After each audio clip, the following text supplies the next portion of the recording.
at the end of yesterday's hearing, or yesterday, day 3, that I neglected to move into the record witness Byrd's supplemental direct exhibits that were filed on May 1st, 2026 in this docket. There were 3 exhibits, so I wanted to get that onto the record as well. Okay. You're moving to do so at this time? Yes. All right. Without objection, your motion is allowed. All right. And then in addition, if it was okay with the presiding chair, we would go ahead and just move all of his exhibits into the record as well. In addition, the 8 exhibits that accompanied his direct testimony. Without objection, your motion is allowed. Any other preliminary matters before we continue with the hearing for today? No. All right. Do you want to recall the Byrd-Hager panel? Yes, Presiding Commissioner McKissick. Duke Carolinas recalls Jonathan Byrd and Janice Hager to the stand.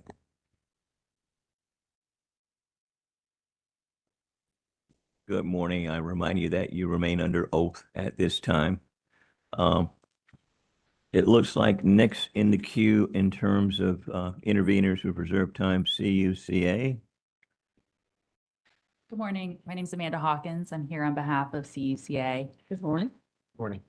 I have just a couple questions for Mr. Byrd, and I'd like to talk about the portion of your testimony that starts on page 19. If you could just let me know when you get there. Yes. You sponsor the customer growth adjustment NC 1040 in this case. Is that correct? Witness Jiggett sponsors the numbers that are going in. I can speak to the theory behind how the customer growth adjustment is derived, I suppose. Thank you. And so to that theory, the purpose of the adjustment is to align the proposed revenue increase with billing determinants so that the proposed rates would yield or will yield the target revenue as accurately as possible. Is that right? That's correct, because there's a capital cutoff at the end of March 31. And so in order to get the right revenue requirements, you need to align that with the billing determinants. So we make an adjustment for customer growth through that period, correct? And the phrase as accurately as possible, that comes from your testimony at beginning on line 21 on page 20. You see that?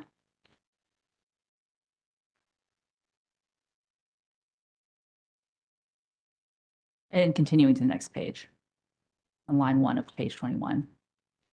The sentence beginning there, yes, ends with the words such that proposed rates will yield the target revenue as accurately as possible, correct? And I think you go on to testify that this is achieved by adjusting for known and expected differences in the number of customers and sales between the test period and when new rates would go into effect. Do you see that?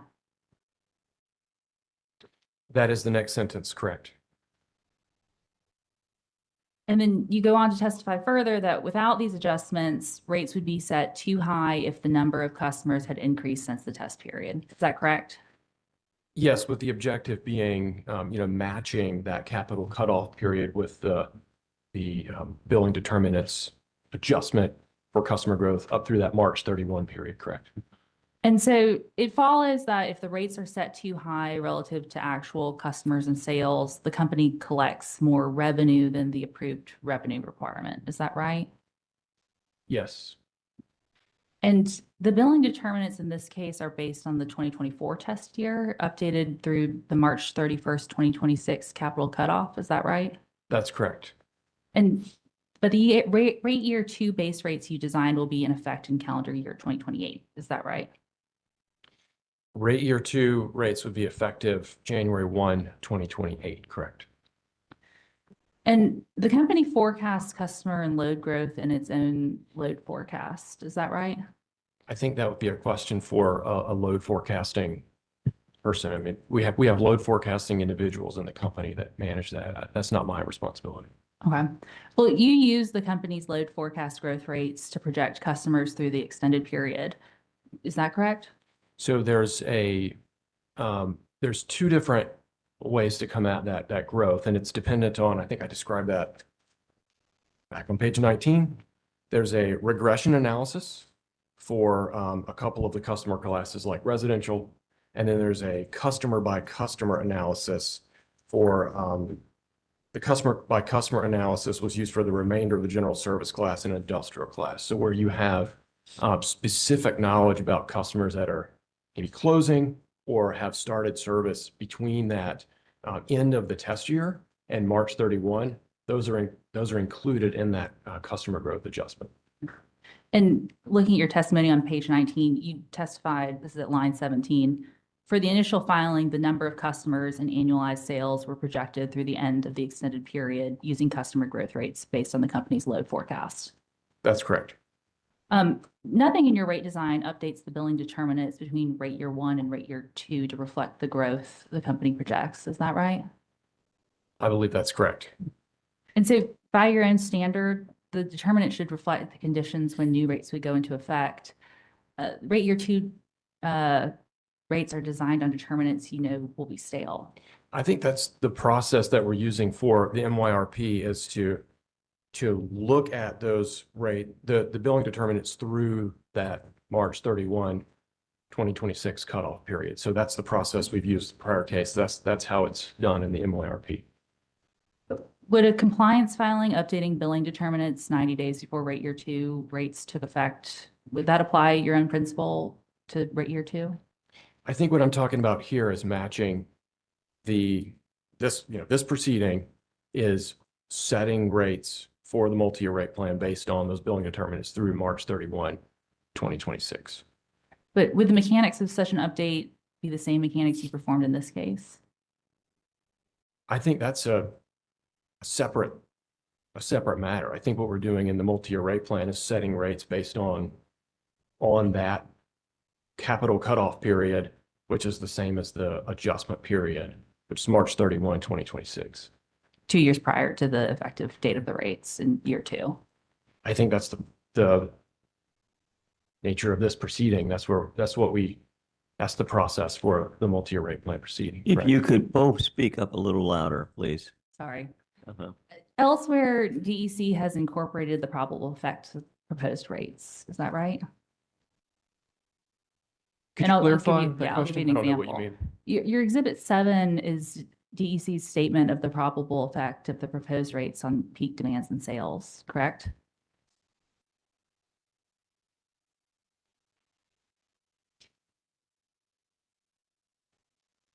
That is correct. And that projection includes customer growth projections. This is an adjustment that modifies those billing determinants based on the load forecasting team's expectation that price will have an impact on demand. And so those adjustments are made to assure that the billing determinants reflect the anticipated price change. And so does the projection include customer growth projections?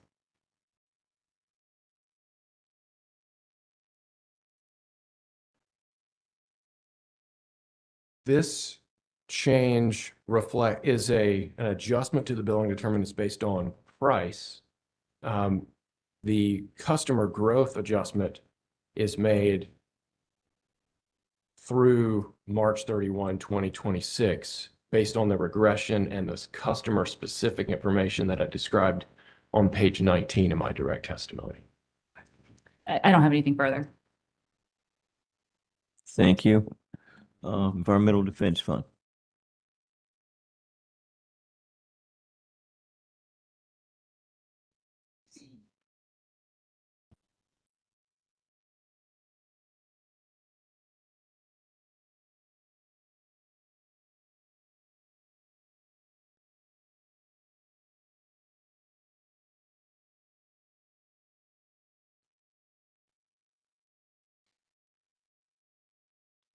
Good morning, Ben Smith for the Environmental Defense Fund. Morning. Set myself up. Okay.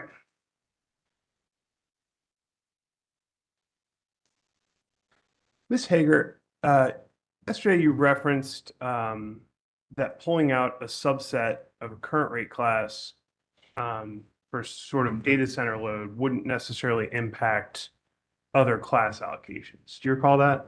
Yes. I have to admit, I'm having trouble understanding this concept. So can you walk me through how pulling it out wouldn't necessarily impact the other class allocations? I'd be happy to do that. So first of all, I think we need to make clear that what we're saying is the large load is there before and after you do the pulling out. All right.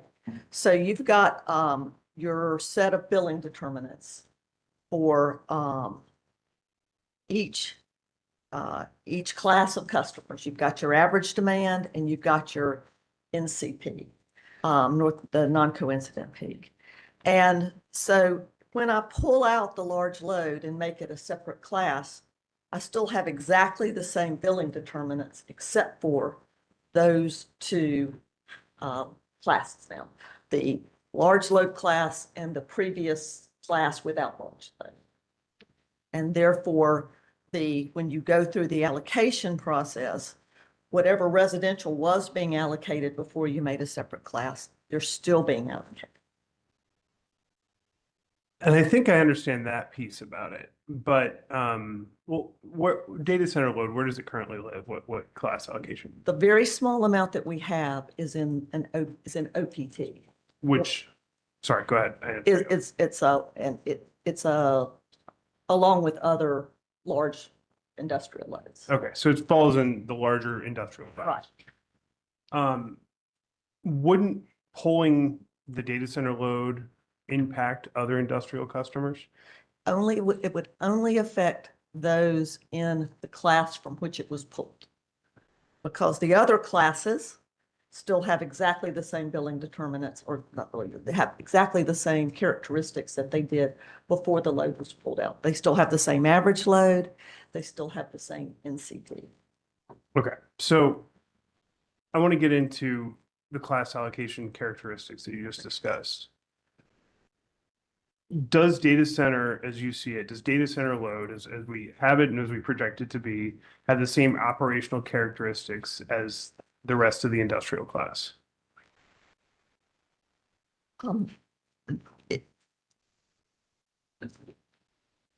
I would say that it has, that perhaps for some customers it does, but all load classes are not the same. You know, not all customers within a load class have the same characteristics. So you would suspect that the large load customers within any group, to the extent that their load factor, their average use during the year is higher, would be a little different than those. By math, it's different than those who have a lower load factor. So is it fair to say that actually, I'll restate my question. Do data center load as currently have and projected to have, do you foresee it being having varying characteristics, or is it more of a uniform subset of class members as compared to, for instance, manufacturing load?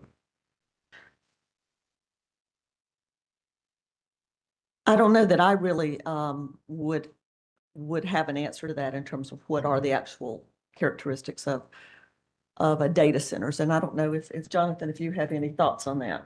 I would say I think it's yet to be determined. I think we could expect some level of variation from data centers in terms of load factors, depending on what they're doing within their walls. And also say that within the OPT class, just for clarity, we have an industrial class and an OPT class, and most of those will be served in the OPT class. There's a lot of industrial customers in the OPT class as well. It's really for customers who have maybe high load factor or can respond to a TOU rate or whatever. But within that OPT class, there is a wide range of load factors and operational characteristics. And I would say there are definitely customers within that class today that have operational characteristics that are very similar to a large high load factor. They have very high load factors, and indeed some data centers already operating within that OPT class. And that actually gets to something I was going to ask down the line, but I'll ask while we're here. there's this OPT class and then there's separate industrial class. Is that what you were just saying, Mr. Bird? That is correct. Yes, you can see that on Bird Exhibit 4, for example. We see those two classes. And what is the reason for parsing out the OPT class versus the other industrial class? I'm actually not sure about the historical reason for why those two classes were separate. I imagine it had something to do with load factor, but that was established many years ago. And that hasn't changed since I've been involved in the rate design department. Great. So I guess I'll ask generally, since you all are the experts, what is the general reason for parsing out customers by class allocation? And I realize it's a big question. I'm asking for a 30,000-foot view. I think you've sort of touched on the main reason. You're looking for customers with similar load characteristics, but you're also trying to strike a balance with not having many classes for allocations, and recognizing you're also working within the constraints of what rate schedules customers are currently on. So when you're going to do cost of service, that's the body that you're dealing with. And I think the decision to create a new class or a new rate schedule is something that is done with consideration of all of this, in terms of, does it have different characteristics? If we were to develop billing determinants, would they, develop a rate, would it look significantly different than something we already have? Is there an opportunity for some sort of new innovative rate that, for some reason, and then you determine where you would place that within cost of service. So it's a little bit of an iterative process. Jonathan, I don't know if you have a thought about when we create a new rate, specifically a tariff structure.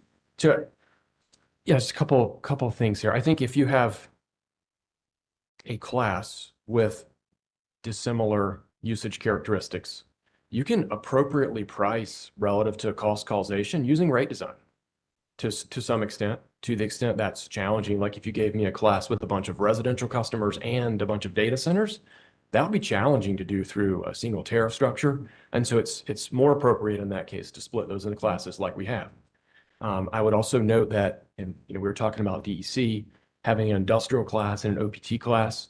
On the DEP side, it's different. There's a small, there's a medium, there's a large class. And in the 1U business combination proceeding, and the company has agreed to review those classes prior to the next rate case. And those are discussions that would be appropriate, within that context. And we'd think about, well, what's the right way to do this? And I think we've also recognized with the comprehensive rate design study that we discussed yesterday, there's an ability now with new billing system, metering technology to do more innovative pricing structures within the rate design itself to give good price signals to customers. So a tariff that was designed maybe 25, 30 years ago that was intended to align price with cost causation, we can do a better job of that now because of these more modern time of use structures. And so I can solve things within the rate design structures a little bit differently maybe than I can before. And that's a lens we're going to use when we think about the class structure going forward. Thank you. And on talking about the different types of load and their characteristics, the data center loads, and I'm using that as the high load factor and new load coming on that we've heard the company talk about, or folks talk about from every which way. Do they present the same load flexibility characteristics or opportunities maybe as other folks in the OPT class? So two things there. You said load flexibility. I think that's unique to the customer's operation. If they're able to participate in a demand response program or respond to time of use pricing, that's pretty unique based on their operation capabilities and their tolerance for that. And we've seen different customers be able to do that, different customers that are not able to do that. Speaking to kind of the appropriateness of the tariffs with respect to size, I think about it this way. If I have a 50 megawatt customer. The pricing structures that we have available today for a 50 megawatt customer on OPT and HLF work really well for a 500 megawatt customer because it's allocating what the cost of service team does to those customers through a price signal that works. It reflects the capacity and the energy they're using. If they're operating at those levels, if they're operating at 50 or 500 megawatts. And the difference in sending that price to them is very small. And in fact, I think we need more data really to differentiate what that price signal difference might be. Where you get the difference between those two loads is if they don't show up. If I plan for 50 and 25 shows up, that's a different scenario than if I plan for 500 and 250 show up. And we've spent a lot of time working on the contracts and the performance provisions to protect on that scenario. So where we are right now, that's the distinction I would draw, is making sure that you have those protections on the planning side for the larger load. If I'm just sending a demand charge and an energy charge price difference between those two, 50 and 500, they're, from what we know today, they're the same. And, So- and they're matching cost causation. Exactly. So you were just talking about that last piece about the load not showing up. Were you referencing what came in your rebuttal testimony with the proposal, or was that just generally speaking? No, I believe I referenced that in my direct testimony as well. When the commission approved service regulation changes in early 2024, the company began putting in performance provisions, credit support for these large loads, mostly covering that scenario where they told us one number and much less would show up. We want to put that risk on them. And there's been a progression of enhanced performance provisions that the company's used over that time period since early 2024. Thank you. Ms. Hager, would you say that North Carolina is experiencing unprecedented load growth? I would agree with that.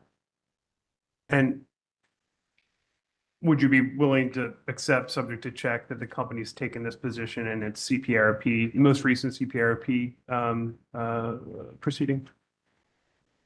Yes.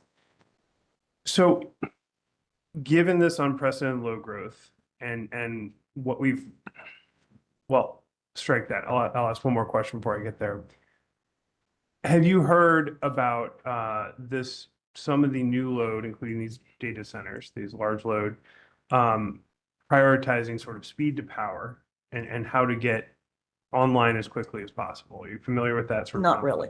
Okay. I'll avoid that. So I guess what I want to get to then is, given this unprecedented load growth and the NYRP requests in this, what has Duke changed in its planning to accommodate these new large loads, and which are causing them to build or plan to build new generation, as well as keep coal generation online past prior retirement dates? So I don't think I'm the right one to answer that question, except for the thought about cost of service.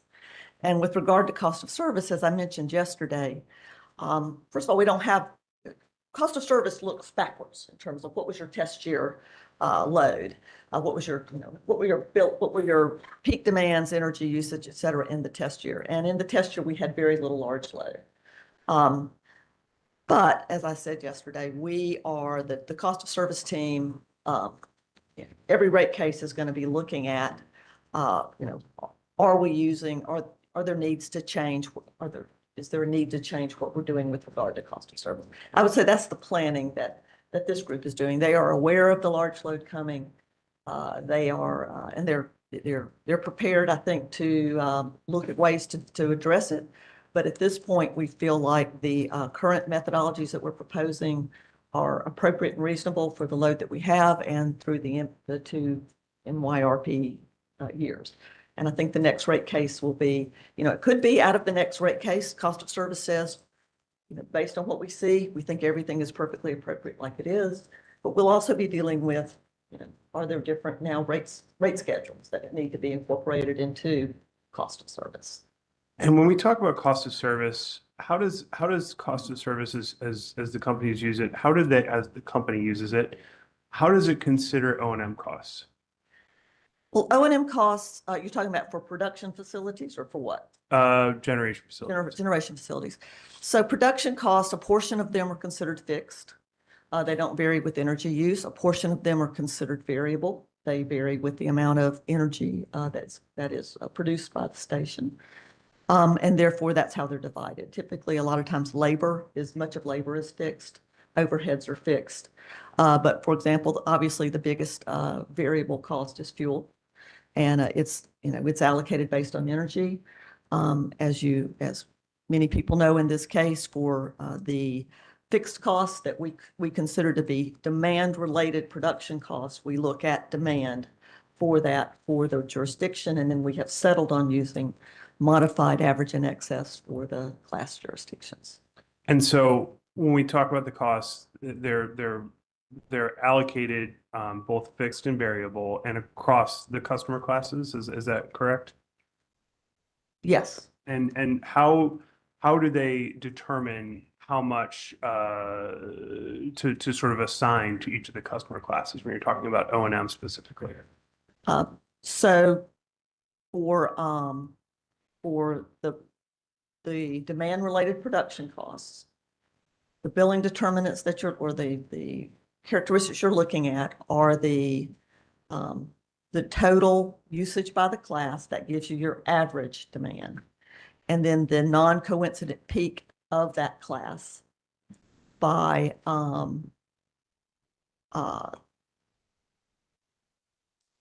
that's the two things you use for, and these are general statements in terms of, in some cases there may be things that are done differently. But in general, this is how it's done. So you've got your total energy usage by that class and your non-coincident peak by that class for allocating the demand-related costs. And then typically it's just energy usage for the energy-related production costs. But for example, like fuel goes through a rider, and to the extent that there's been some, tweaks of that over the year in terms of how they are allocated, it would follow whatever the commission has previously approved. Thank you. And I'm going to ask a question that I will admit I think is clunky. So please bear with me. If you'll bear with my clunky Of course, no, answers. you're doing great. I looking at the historical test year, I think I understand that concept. I also understand the concept of asking for approval to move forward with MYRP 1 and 2 investments. How do you square the historical test year, which looks at 2024 prior to new data center load, with the MYRP asks, which seem to anticipate, at the very least, high load usage, whether it's assigned to data center or not? It does seem like when the arrow's going up, looking at that 2024 test year might not be that helpful. How do you square that?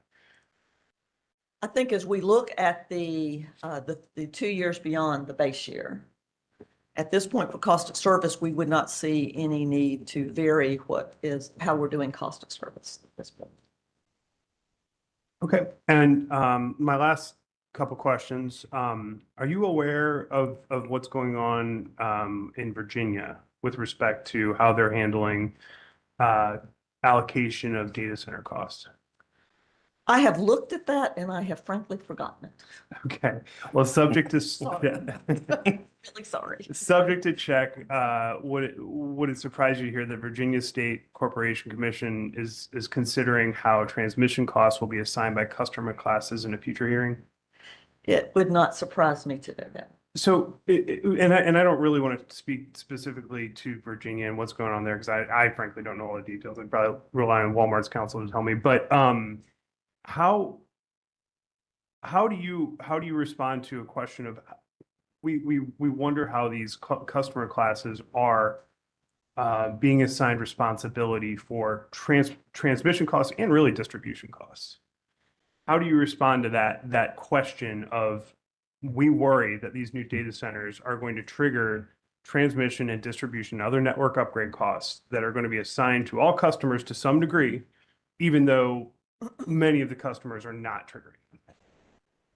So bear with me for the answer here.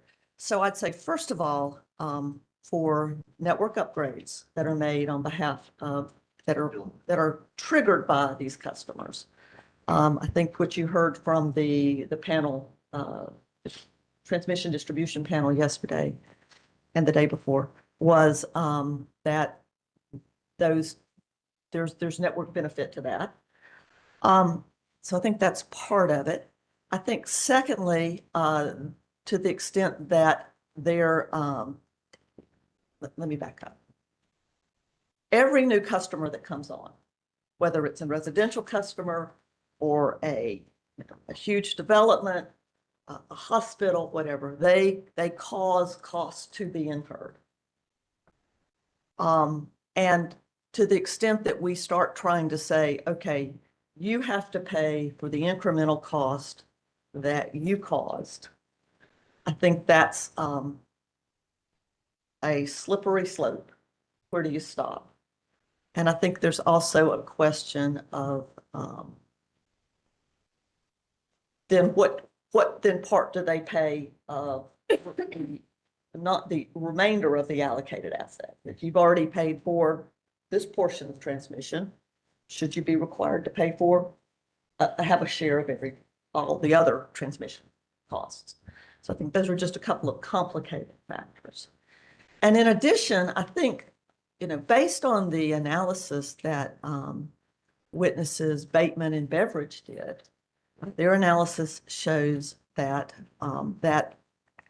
that having those costs included as in the just your transmission cost, your distribution costs, except to the extent that they are needed to be directly assigned because they were non-standard service, that the revenues that will come to the company will exceed the allocated costs for those assets and will be helpful to all customers. All customers will see the benefits of those costs. In other words, and I think you maybe have an example that you have given some thought to, because we know this is an issue. I'd like if you don't mind, for Jonathan to share his. Sure, I'll give you just an example from like a residential perspective, and then we want to talk about non-resident a bit. But so if you're building a new house, the company doesn't charge a customer for service drop in the meter, right? To the extent it's within standard service. That means that when I design rates, we have an embedded cost tariff, and you're signing up for the tariff. You're paying for that system extension to serve you, plus all of the transmission and generation upstream to serve you. And as long as that extension of system to serve the customer is included in their tariff, they shouldn't have to pay an incremental piece to just connect. Now, if you're building a house up a long mountain, up a mountain on the top of a mountain, the company has to extend the system beyond what would be considered standard service, and that's defined in the service regulations. Then that customer has to pay something called a contribution in aid of construction. That is, they're going to pay for a significant capital investment to serve their load, because what they would normally pay me under the tariff doesn't cover those costs. And so that's the distinction there. When we say, okay, this customer, and as witness Hager said, all customers cause us to incur some cost to serve them. The question is, does their embedded cost tariff assume that level of extension cost? If it does, we extend service to them. They do not pay a CIC. If it's beyond that threshold, as defined in the service regulations, they would be required to pay that upfront capital cost that's beyond what's assumed in the base tariff. Thank you. And I think I'm about finished here. My last question, I think, is I've heard a number of folks talk about how the rates that there will be a positive impact on rates, in the sense of they will have a suppressing factor by allowing new large load or new load to come on. And I understand that. But we are also hearing a request to increase rates and impact bills to go up. And I understand that the company has to make a lot of investments and has to modernize and do all these things while accommodating new load, and so that can complicate. So have you all done an assessment of when customers, and I'm not speaking to any particular class, but you can break it out however you'd like, when customers can start to see relief in their bills from this build? I think that the analysis that was done is the bait and beverage analysis that I'm thinking of. I'm not sure of the timing of that, but I will note that at this point they haven't incurred significant costs to be dealt with for this rate case, and even through the MYRP, 2 years of the MYRP. So I think, to me, the answer is at the next rate case is when you would look further at that to see, what sort of benefits are flowing and how that's impacted it. They would have made assumptions about when load came on, when generation came on, in that analysis. But, my testimony is that they have made that analysis and it was part of a proceeding. Is being dealt with. So any other thoughts on that? No, I don't think so. All right, no further questions. Thank you. Google.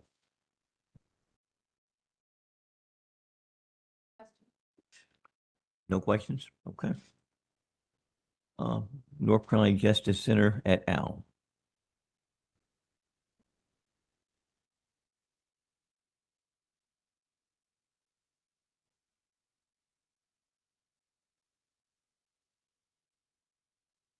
And I believe there'll be two of you that will be asking questions of this panel. Is that correct? That's correct. You're reading my mind, Commissioner. Yeah, we just want to clarify it for the record. Thank you. Yes, Okay. Ed Jimenez with the Southern Environmental Law Center for NCJC et al.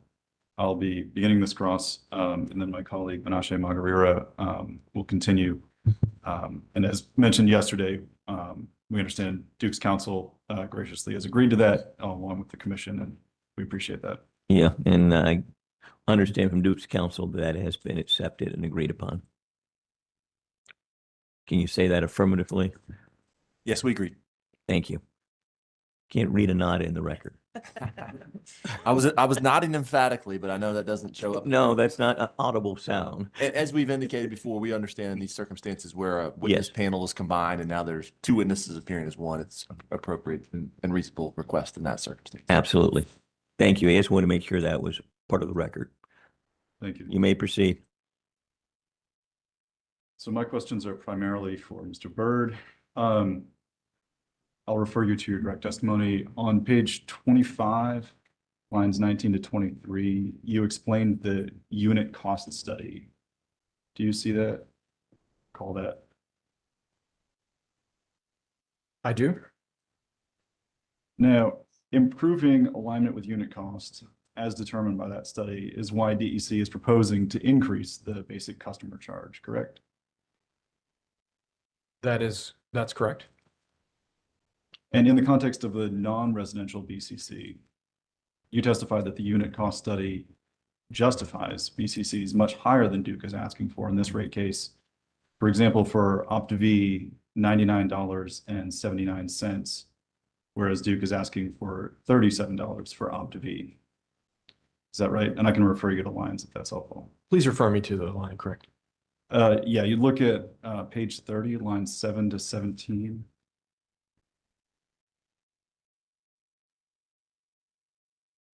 Yes, thank you. I see that. And that $99.79 figure is the same as the theoretical customer charge in your exhibit 6_1 for rate year 1, correct?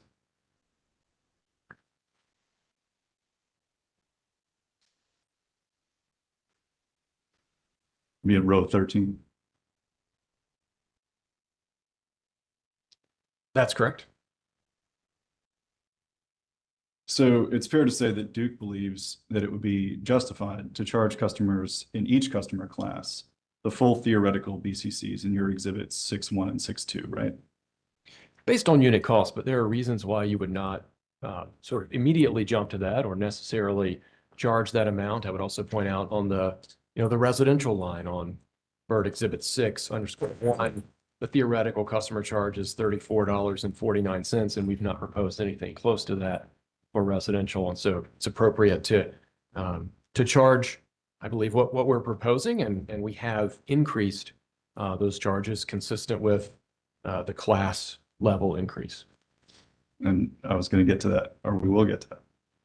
But first, you would agree that a substantial portion of the unit cost study that was used to derive the residential theoretical customer charge is based on the minimum system method? I believe that's correct, and witness Hager can add to that. Could you state that, because I'm not sure I did agree with that. Would you agree? I'll say it exactly. You would agree that a substantial portion of the unit cost study that was used to derive a residential theoretical customer charge is based on the minimum system method. I would certainly agree that that is part of it, whether it's substantial or not, I don't recall. And you would agree that the minimum system method counts a portion of the distribution grid as customer related and apportions those costs on a per customer basis. Yes, And so putting that together, so the basic customer charge is based on a cost of service study that relied on the minimum system method, right? absolutely. But the minimum system method is not required for setting the basic customer charge, is it? We have not set the proposed basic customer charge based on the minimum system method. I think we're clear about that. And you can see, to the extent it was used to inform the theoretical customer charge, our proposed customer charge is considerably less than that. So I thought we just discussed that the basic customer charge you're proposing is based on a cost of service study that relies on the minimum system method. I thought we were talking about the theoretical customer charge. And if I misstated that, I'm sorry. Oh, It's what he said. And I was saying that there are reasons why that specific charge that we're proposing in the tariff might differ from that. And you can see that really across the board here on the different basic customer charges for the different tariffs. so they differ from the theoretical customer charge, right? They do, yes. But we agree that the theoretical customer charge is in part based on the minimum system method. I believe witness Hager said that Yeah. it was in part informed by that, yes. Yes, And the theoretical customer charge justifies the basic customer charge.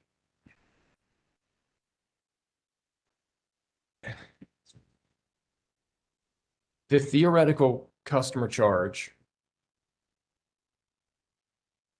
would in this case, I would say, serve as a ceiling. You would not go beyond that with the basic customer charge. Well, we're proposing a basic customer charge that's well below that. And just to, I want to try to clarify something because we were having this, is it or is it not based on the minimum system method? So you would agree that the minimum system method informs the basic customer charge that you're asking for? So we're talking about two things. The minimum system charge. And if you could informs- both speak a little louder, it would be appreciated. Yes, sir. Mhm. The minimum system informs the theoretical customer charge.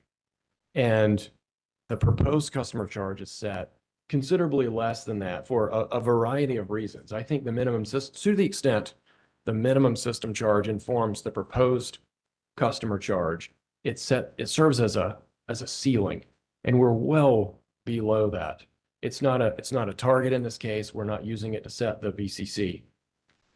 and I would add that I think the key here is that when we pass the cost of service onto the rate design group, I don't even know if they can see what portion of the theoretical customer cost is what part of it was minimum system and what part of it's NCP. Maybe they can, but I don't. Boy, now I have to remember what. So we'll let the noise pass, but try to speak up as much as you can. I know it's Quit turning my head, I know. it's challenging for those in the rear of the hearing room as well as for our court reporter. Mhm. Like I said, I'm not sure if when the cost of service is passed to rate design, whether or not you can even differentiate between how much of that customer cost is minimum system versus how much was done with NCP. Do you recall? I'm not sure. But you certainly don't look at it. You're not saying, I would say that the theoretical customer charge that is informed by the minimum system analysis is serving as a ceiling, and we're we're not basing our recommendation of the basic customer charge on that minimum system study to any, I think, meaningful extent. When I'm setting these prices on the BCC, I'm saying, yes, we are well below that number, but I'm increasing that customer charge. What we proposed here, mostly consistent with the class increase. I would say that's what's driving the company's proposed BCCs in this proceeding. Okay, I think we should move on.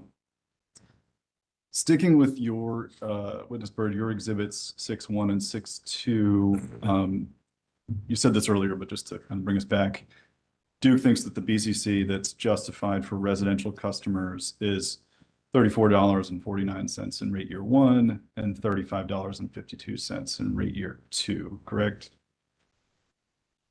You're reading off the theoretical customer charge. Again, what we've proposed in rate year 1 is $15.50. What we've proposed in rate year 2 is $16, and the present customer charge is $14. That's right, but as we were discussing earlier, your testimony, I thought we agreed that your testimony is that the theoretical customer charge that you've calculated justifies a basic customer charge up to that level as a ceiling. I thought you asked me the company's position on what the appropriate basic customer charge is. And my response to that is that the appropriate customer charges are $15.50 and $16 in years 1 and 2. That's what we've proposed. Well, let's go back to your. So I had asked you, you use the word justifies in your testimony. If you want to refer to, again, page 30 on 7 to 17, you said that the unit cost study justifies basic customer charges at those levels, didn't you? Or, I mean, is that not Duke's position? As a ceiling, but I would not recommend the basic customer charges at these levels. Given where we are today, and for a variety of reasons, this is one lens to say that should serve as a ceiling. Okay. So for residential customers, you testified that Duke proposes to increase the basic customer charge that's currently $14 a month to $15.50 in rate year 1 and $16 in rate year 2, correct? That's correct. Okay. And you said the reason that Duke isn't proposing a greater increase, this is in your testimony, is that the level mitigates adverse impacts on low volume customers, right? Counsel, could you identify what page you are in this testimony? Yes. This is page 13. So I think we're talking about lines 12 to 15. Can you identify a line number as well? 12 to 15. Thank you.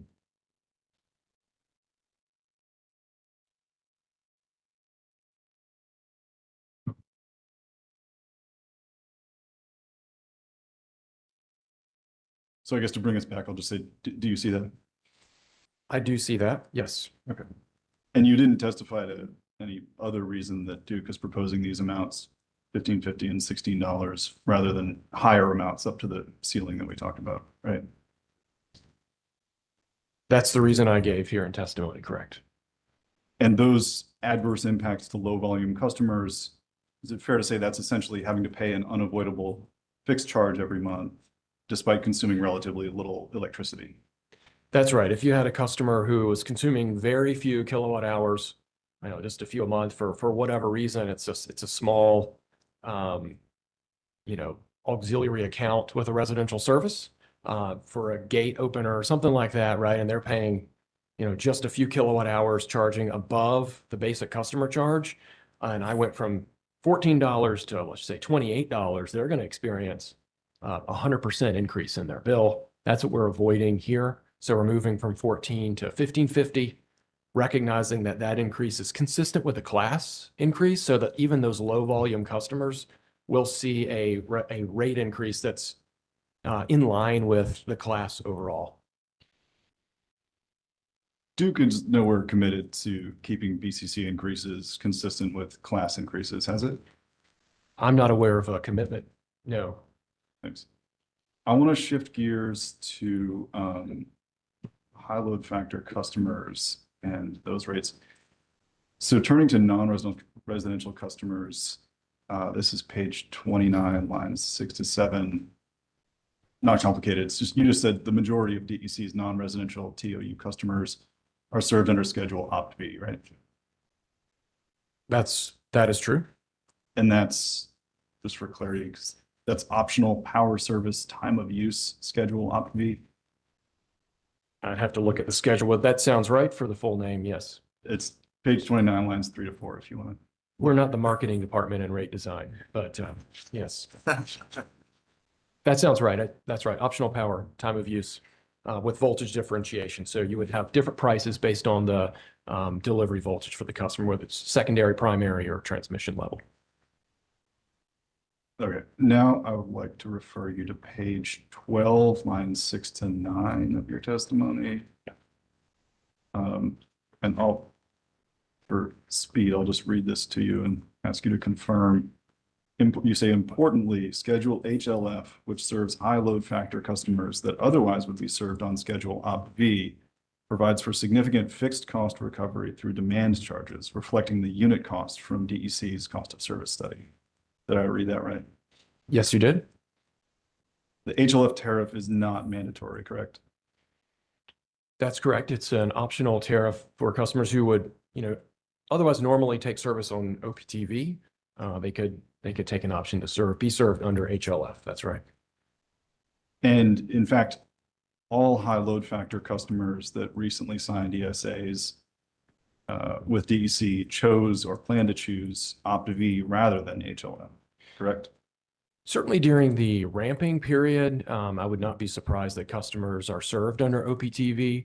HLF is designed to provide a price benefit reflective of the customer's efficient use of the system for customers who have extremely consistent utilization. So they don't have varying loads over time of day or really over seasons. There's something in that tariff called a ratchet, which basically charges them a demand charge based on their highest use over the last 12 months or 90% of that. So it's only beneficial for customers who have very consistent load. For a new customer with an ESA, if they're adding in systems over time or maybe doing testing in that ramp phase, they're probably not going to be advantaged on HLF and they would choose to stay on OPTV. So picking up on that, it would be fair to say that that choice that they're making is because they determined HLF is not in their interest relative to other options like OPTV. For now, but they could be served under HLF in future once they achieve that sort of stability of usage over time, correct? At their election, right? That's right. And okay, I think that's it. No further questions. Okay, I'll pass to Nicole. Thank you.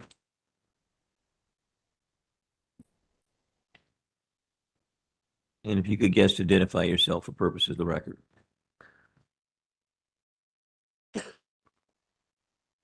Yeah, Menashe Maguire, also appearing on behalf of NCJC et al. Just give me 1 second to get situated.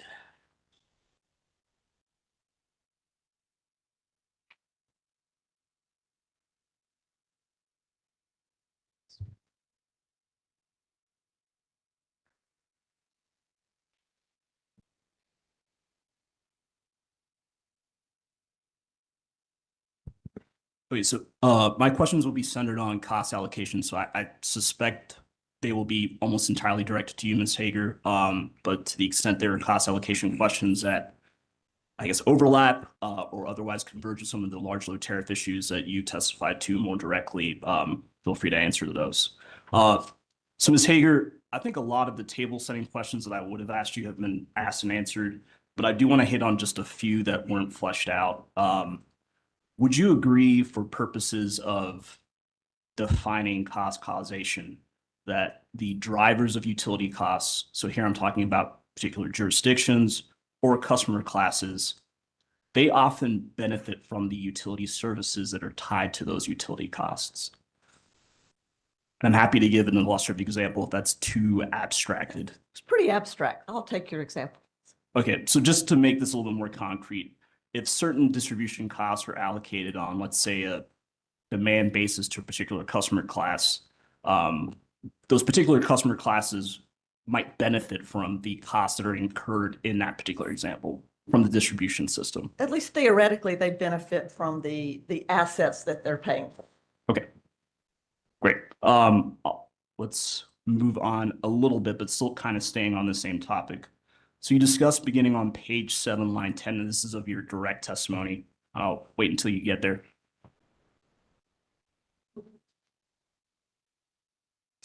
Okay. So you discussed the process of preparing a cost of service study. Do you see that general I do. discussion? Okay. You discussed functionalization, classification, and assignment or allocation of those costs. Is that fair? That's correct. All right. You'll recall from your discussion with counsel for EDF that determining customer classes depends on grouping customers with similar cost characteristics. Is that a fair summation of what y'all talked about? Yes. Okay. So just to kind of drill that down a little bit more, we're just talking about grouping like for like with some caveats. Lots of caveats, but yes. Okay. All right. So, and apologies, obviously you're sponsoring both your direct and rebuttal. So I'm gonna try to limit this, but we may jump around a little bit between your direct and rebuttal. But go into your rebuttal testimony, and this is page 13, and I'll wait till you get there. Okay, I'm there. Okay. This is lines 1 through 3. You reference the regulatory assistance project cost allocation or cost of service manual, I think is what you referred to it as. You see that? You're talking about the NARUC CAM or the RAP manual? The RAP one. Okay, All right. And so obviously, you've reviewed the RAP cost of service manual before. I have. All right. Can I have you turn to NCJC et al.'s potential cross exhibit notebook? It should be up there if it's not. Okay. Can I have you turn to, it should be tab 80 in there? Oh, is that potential cross that you identified? It's a potential cross exhibit 80. 80, thank Yeah. you. Of course, it's the last one. Apologies about that. It's okay.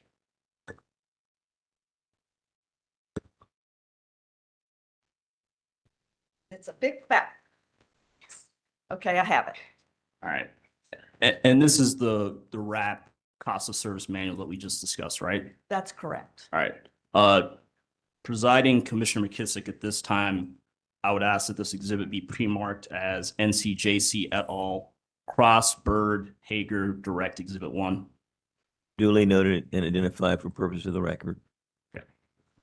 Ms. Hager, can I have you turn to page 61 of the manual, which should be the 63rd overall page of that exhibit? But Okay, do you see the section that starts or it's captioned with determining customer classes? I do. Okay. Obviously recognizing that you have some criticisms of the RAP cost of service manual, do you see that sentence in the same section? It should be on that same page, and it starts with "this means," and I'll wait till you get there. Yes, I see this. So this means, and this is referring to determining customer classes, decisions regarding the number and type of customer classes can also have rate design implications. I would agree with that. Would you agree with that, Jonathan? Is he reading? Are you asking if I agree that it says that? But it says that for the, I'm asking first if it says that, and also just generally if you agree with that observation as well. That the type of customer classes you have can have rate design implications. Yes. Okay, cool. All right. Turning to the next page of the same potential cross exhibit, which is now direct exhibit 1. Do you see the sentence at the bottom of the first paragraph that reads, "Many utilities also separate general service classes with even greater granularity, than using simple voltage criteria." I agree that that is what it says. Okay.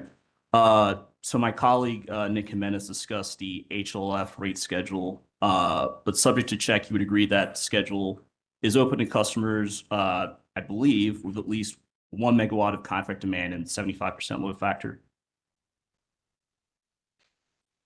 The HLF tariff is open to customers with at least 1 megawatt of contract Contract, demand. yeah. I'm not aware, the HLF tariff does not have a minimum load factor requirement. Okay. He also discussed the OPTV rate schedule, subject to check. You would agree. Some caveats here. That schedule's, I guess, open or includes customers with at least 75 kilowatts of contract demand. Does that sound right? That's correct. Okay. Are you aware that DEC, or I guess Duke Energy more generally, is currently signing electric service agreements with large load customers with as much as 100 megawatts of contract demand? I'm aware of that, yes. Okay. And are you aware, or have you heard of, generally aware of the NERC task force that's looking at large loads or computational loads more generally? I have heard of that. I'm aware that Witness Holman is an expert on that. Yes. Yes. And I'm not going to go into specifics because I agree Holman's probably the better witness to ask you, but just generally, are you generally aware of one of the issues that they're focusing on is ride-throughs? Generally aware of that. Okay. And then a lot of this, I think, has been covered by counsel for EDF, I should say, but would you agree that much of the large load customer growth and costs that would come with this customer growth has driven the company to now propose a large load tariff? And that, actually, let me just ask that question first, and then I'll ask the second question. Counsel, can you repeat your question Yeah, sorry. clearly and coherently before what this answers? Yeah, no, Thanks. sorry. That's fair. I had two questions. I'm going to split them up into one. Would you agree that the large load customer growth that has been anticipated and the costs that would come with this growth have in part driven the company to now propose a large load tariff? Objection calls for the witness to go into rebuttal testimony, and he will be back on rebuttal. Can I respond? Go right ahead. My questions are primarily directed to Ms. Hager.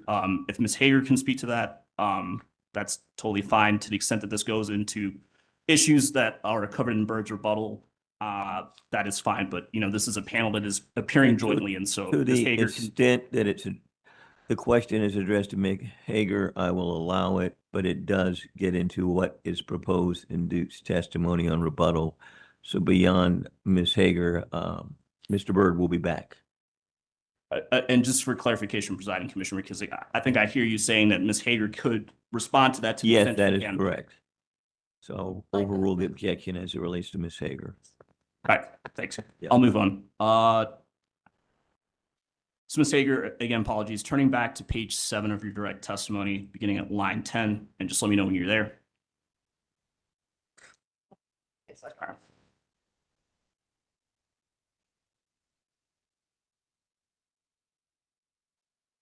Again, the page number, please. Yeah, it's page 7 and it's line 10. My direct. Mm-hmm. Okay. I'm there.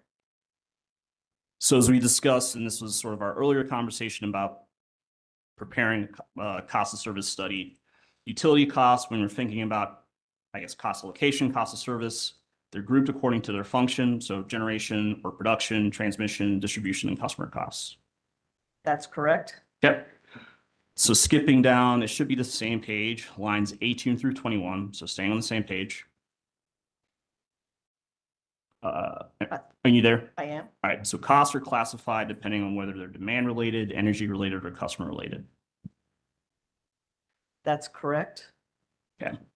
And looking at the top of page 9, still your direct testimony, just let me know when you're there. I'm there. And this is a slight paraphrase. Ultimately, these classifications, they're done according to causation characteristics. Is that fair? Yes. Okay. So staying on that same page of your direct testimony, when determining whether a cost is demand related, energy related, or customer related, would it be fair to say that a key question for regulators is what feature of utility services to those customers cause that specific cost to vary or adjust?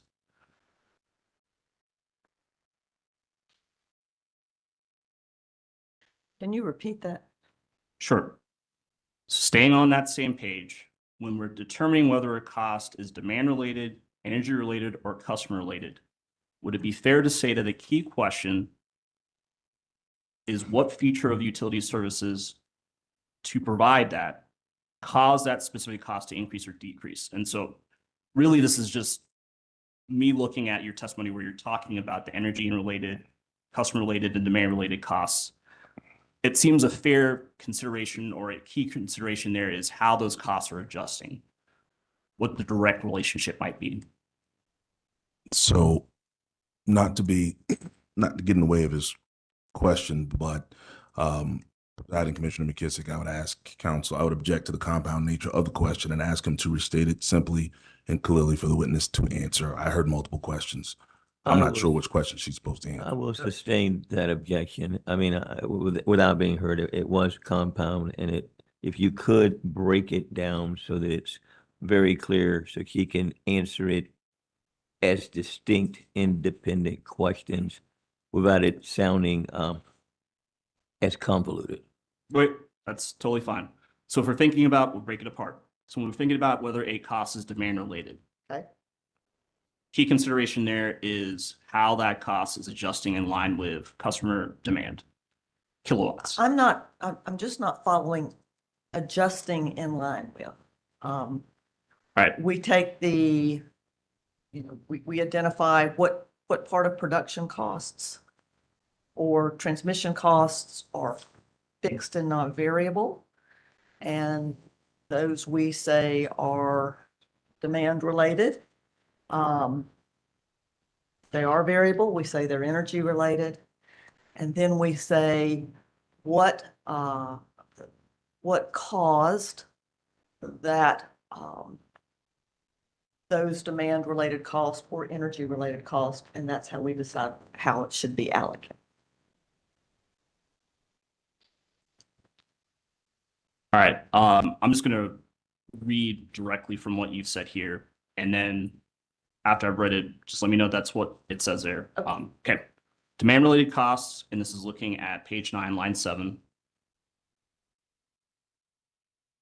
Okay. You there? Demand related costs are costs incurred that vary in direct relationship to the kilowatts of demand that customers place on various segments of the system. Okay. That is what I said. Okay. And maybe I should explain what I mean by vary there.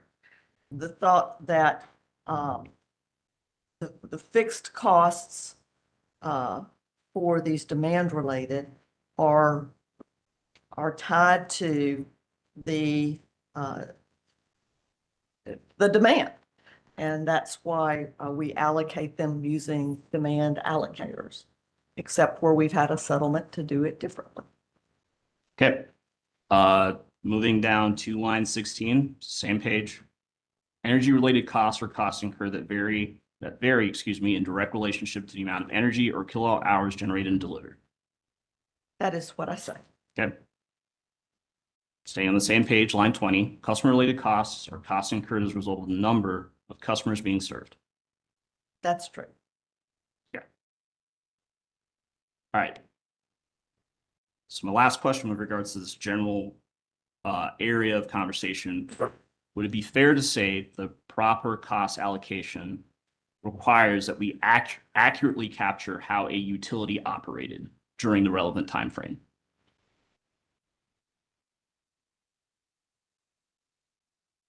In some cases, it matters how the utility operated for. So, for example, on the energy related side, on the demand related side, most of the costs that we're allocating would have been there in that year, regardless of how the company had operated those facilities. Okay. Moving on. So pursuant to a settlement, and this is on page 4. Sorry, let me speak into the microphone. So pursuant to a settlement, and this is on page 4, beginning on line 4 of your direct testimony. Yes. All right. DEC is proposing the use of the 12 CP, so 12 coincident peak method, to allocate production and transmission demand costs to North Carolina retail, correct? That's correct. And it's using the modified average and excess demand method to allocate those same costs between the different North Carolina retail rate classes. That's correct. Okay. Now, as you note on the page before, so page 3, beginning on line 19,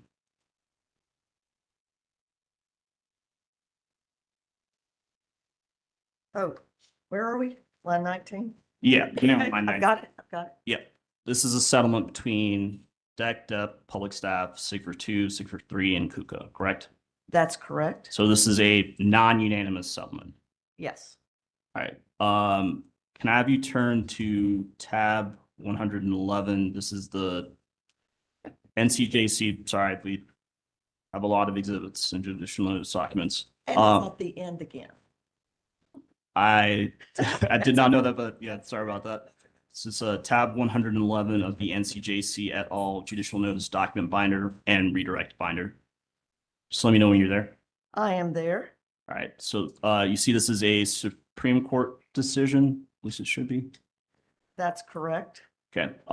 Presiding Commissioner McKissick, at this time, I'd ask that the commission take judicial notice of State of North Carolina, XRL, also on behalf of Utilities Commission versus KUKA, 348 NC 452, 500 Southeast Second, 693. So this is issued July 9th, 1998.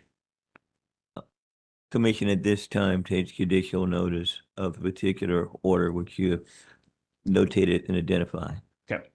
All right. I think that's all my questions about that specific document. So, but wanted to take judicial notice. So, okay. So shifting again, sorry about this. Go into your rebuttal testimony and just let me know when you're there. I'm there. Okay. So on page 12, beginning on line 18. Okay. All right. Jeez. You note that and this is a paraphrase, that the hourly cost model method's acceptance as a cost allocation methodology is limited to one utility. I say that that is what your witness says. Okay. Do you have a copy of NCJC witness Wilson's testimony in front of you? I do. Okay, perfect. Can I direct you to page 41 of his testimony, lines 15 through 19?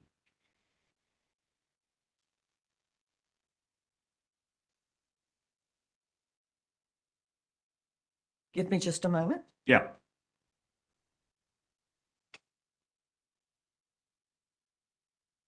All right, I have that. Okay. And so here he states, and I'm not going to say the whole thing, but essentially, the hourly cost method is essentially a variant on the probability of dispatch method. And it goes on a little bit, but do you see that language that I just I paraphrased? do. Okay. So going back to your rebuttal testimony, you note beginning on line 5 of page 13, and let me know when you're there.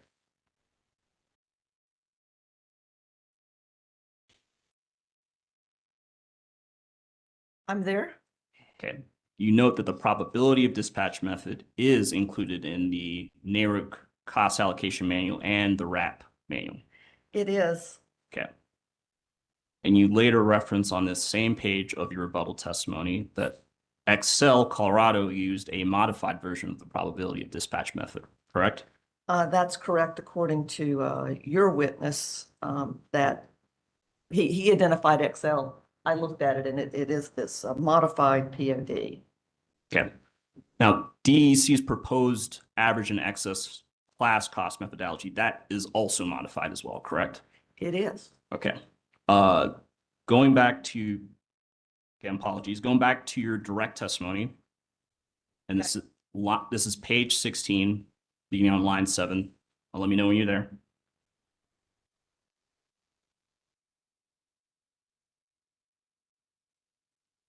Page 16, line Beginning on line 7. 7, okay? All right. So you note here that the average and excess method is a commonly accepted method of allocating demand-related production costs. Do you see that? Would you repeat that? Sure. I was reading. No worries. You note that the average and excess method is a commonly accepted method of allocating demand-related production costs. I do. Okay. And then in footnote 6, it should be on this same page. It's not. It is not on that page. I will get you to. Footnote 6 is on a, okay, I see footnote 6 is on page 19. Apologies for the That's okay. inaccurate page reference. So in footnote 6, you identify some utilities that use a version, emphasis on version of the average and excess method. Do you see that? That's correct. Okay. Can I have you turn to tab 50? This is potential cross exhibit 50 in the NCJC et al. Potential cross exhibit binder. 50. Yeah, 50.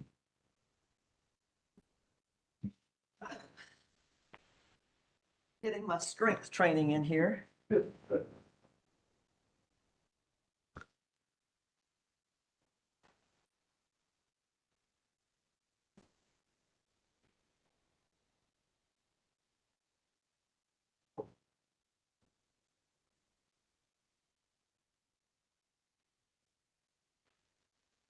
Okay. Okay, I'm there. Okay. So this is a DEC response to AGO, so Attorney General Office's data request 5-2. Is that what it looks like? No, maybe I'm on 51. Well, it says 50. Let's think maybe Oh, okay, I have it now. I'm sorry. I do have it now. Oh, no worries. And so where you're at right now, that is Yes. okay, cool. Presiding Commissioner McKissick, at this time, I'd ask that this exhibit be pre-marked as NCJC et al. Crossbird Hager Direct Exhibit 2. Duly noted for purposes of the record. It's being Right, Ms. marked and identified accordingly.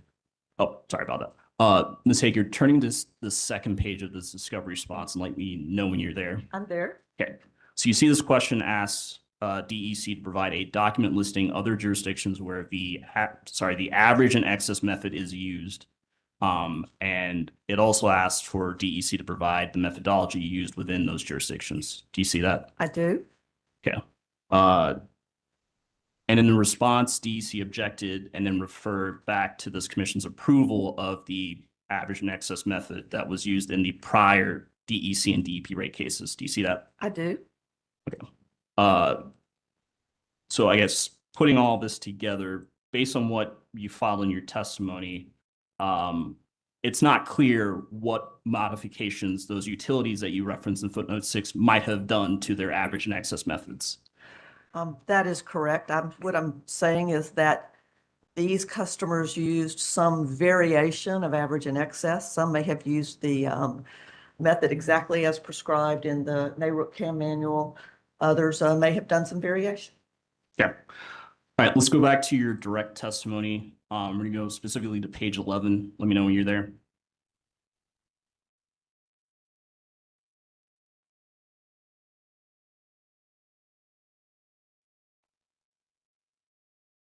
I am there. All right, so beginning on line 12, you note that a peak responsibility allocator, which for purposes of your direct testimony and the cost of service study is the 12 CP method, that assigns the fixed demand related costs, a portion of production and all transmission related costs to jurisdictions or customer classes. Do you see that? Well, the explanation here is describing just what the 12 CP is. For this case, it was used for the jurisdictional portion of demand-related production costs and for all of transmission. I just wanted to make sure that was clear. Right. And I guess just leaving aside, obviously, different peak responsibility allocators are going to do different things depending on that allocation method. But for purposes of what you were sponsoring the 12 CP, what I just said was an accurate summation. I thought you might have been mixing jurisdictional and class. Okay. And production and demand, and they're a little separate here in terms of production for the jurisdiction, transmission for all classes. That's fair. That's a fair clarification. So you reference and I think we talked about this earlier, the NARUC cost allocation manual on page 16, lines 16 through 17 of your direct testimony. Do you see that? Yes, I do. Okay.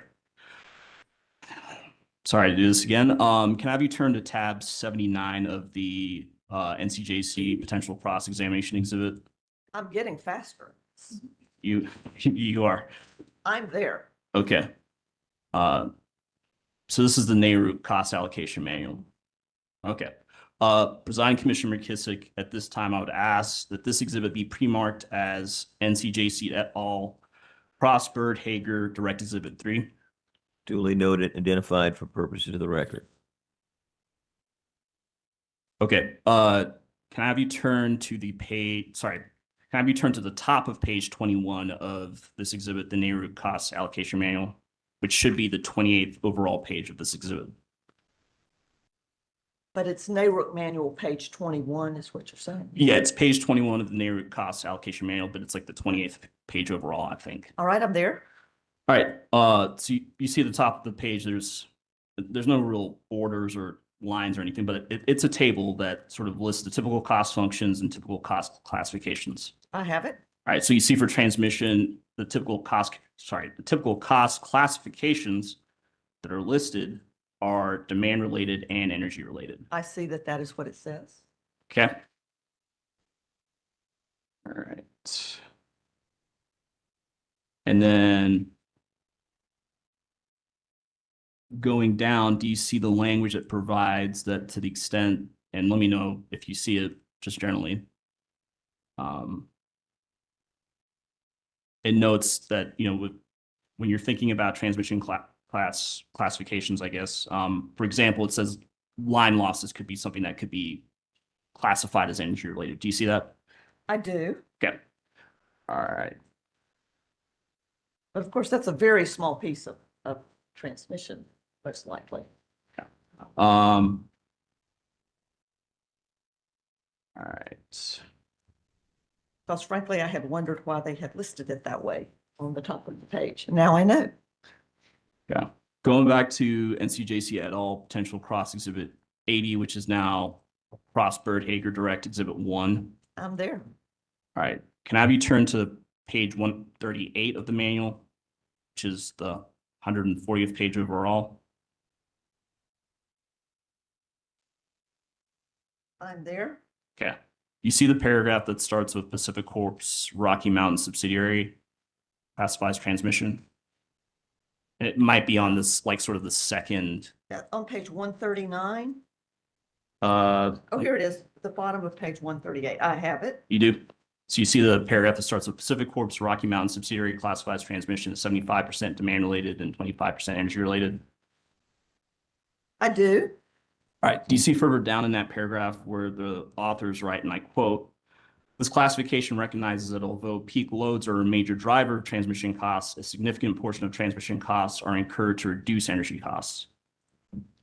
I see that statement. Okay.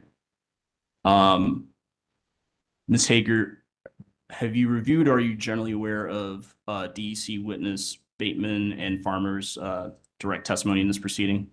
I was here for their cross-examination and questions from the commission. I don't think I actually read their testimony. Okay, and maybe just you can respond to this whether or not you know it or not. Are you generally aware of the transmission cost allocation stipulation that she discusses? No. No? Okay. All right. We can move on. Sounds like I should be, but I'm not. That's fine. All right. Going to page 13 of your direct testimony.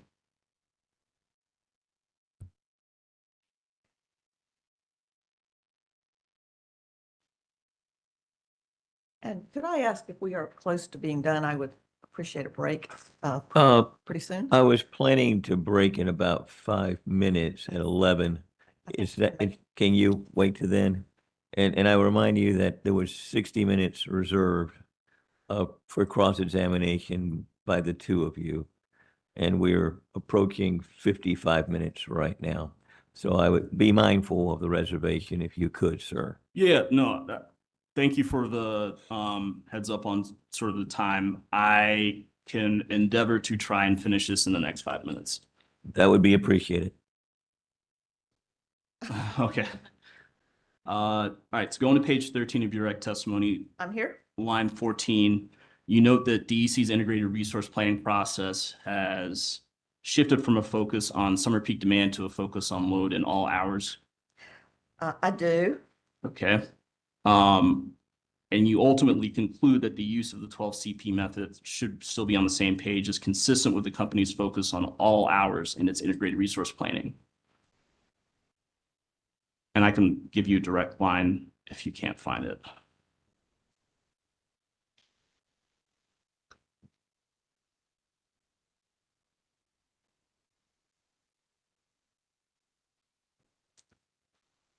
If you could point me to the line. Yeah. Well, yeah, line 16. Thank you.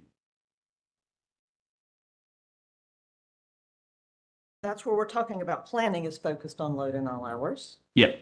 And my conclusion about 12 CP is it captures the impact of peaks in the planning process without the weather volatility of an individually peaky summer or winter as discussed below, and recognizes that integrated resource planning process ensures resources are available to serve peak loads in all months. Yeah. And I guess this goes without saying, but you would agree that the focus of the 12 CP cost allocation methodology is not a focus on all hours. It's actually a focus on 1 hour in each month. It's focused on the peak demand in each month. Yeah. And in contrast, the hourly cost method is looking at every hour in the year. Absolutely. All right. All right. So this is the last couple questions that I've got. And this is staying on your direct testimony. On page 23 of your direct, beginning on line 6. Let me know where you're there. Okay. All right. So you cite the PBR statute as addressing the minimum system method in your cost of service study I that you're do. sponsoring. So reading from your testimony, provision provides, and this is just a kind of paraphrase, the commission's authorized to approve performance-based regulation so long as the commission allocates the total revenue requirement based upon the cost causation principle, including the use of the minimum system methodology. That's correct. Okay. You then note on line 24 of that same page that the cost of service DEC is using here is consistent with this provision of the PBR statute. That's correct. Okay. And just to maybe state the obvious here, 62-133, sorry, let me scratch that, let me rephrase it. Just state the obvious, you don't cite 62-133 here as addressing minimum system method. As addressing minimum system method? Yeah, I mean, you talk about 62-133.16 as addressing minimum system method, so I'm just using the same It does address minimum system method. 62-133, not 62-133.16. Oh, okay, just the general 62-133. No, this is the first time minimum system has been included in the statute. Okay. Are you aware that the public staff has recommended that the commission reject DEC's PBR application and instead approve a base rate case? I did hear something about that. Okay. No further questions. And at this time, Presiding Commissioner McKissick, I would request that NCJC et al. Crossbird Hager Direct Exhibits 1 through 4 be entered into the record. 1 through 4? Okay. Yeah, I think you made judicial notice of 1. Yeah, you're right. Actually, in the interest of 1 through 3. Yeah, sorry. In the interest of speeding things along, there was another exhibit I was going to use that I did not. So you're correct. It's 1 through 3. Without objection, your motion's allowed. We are now going to take a 10-minute recess. We will resume at 11:10 a.m.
We're going to press along. It would be wonderful if we could get complete Duke's direct today.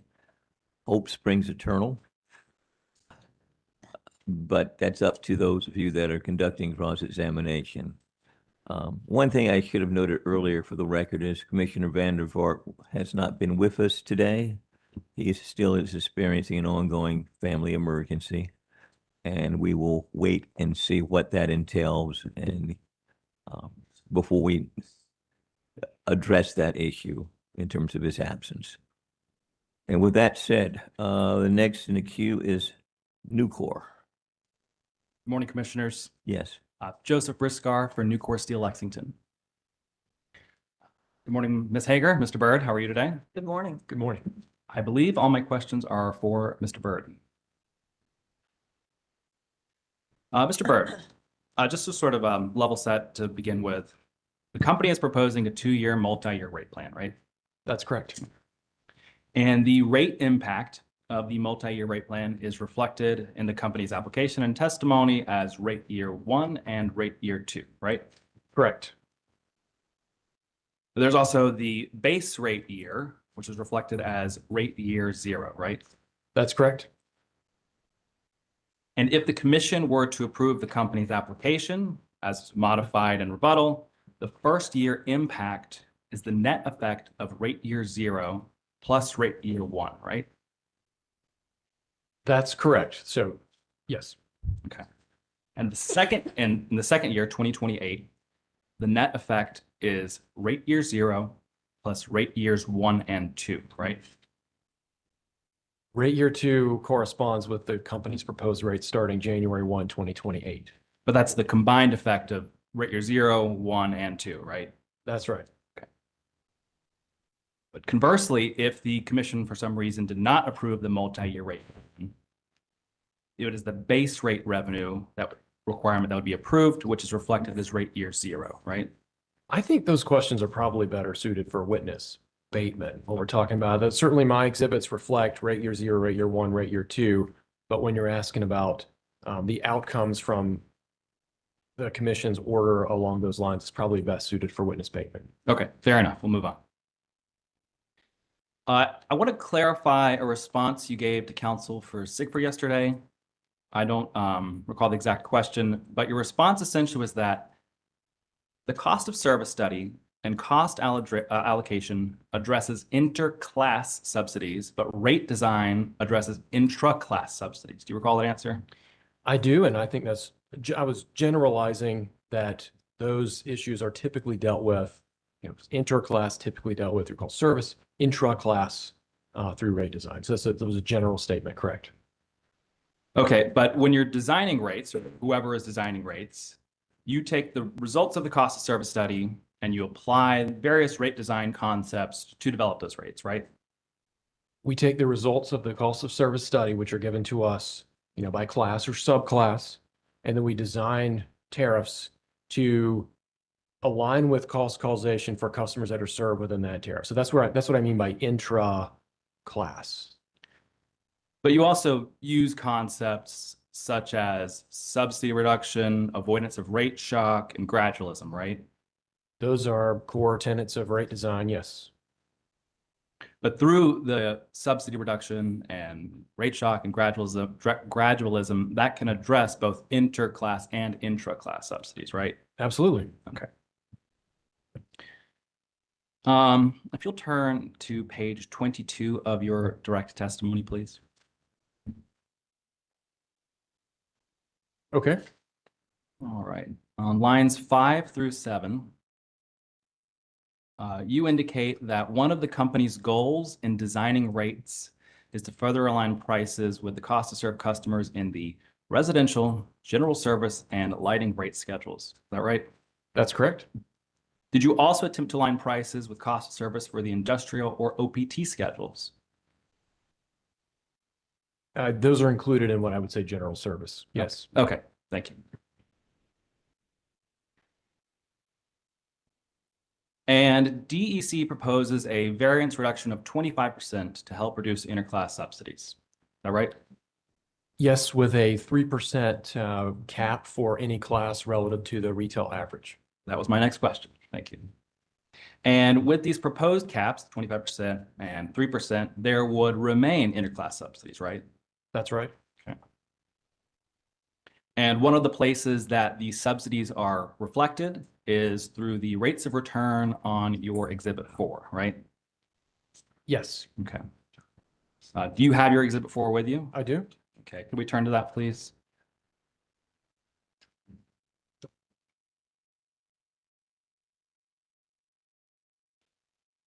I have that. And recognizing that this has been superseded by your supplemental and rebuttal position and the partial settlement, I'd like to discuss this with you briefly. Okay. Can you explain generally what this exhibit shows? Yes, this exhibit shows the current rates and then the proposed increase.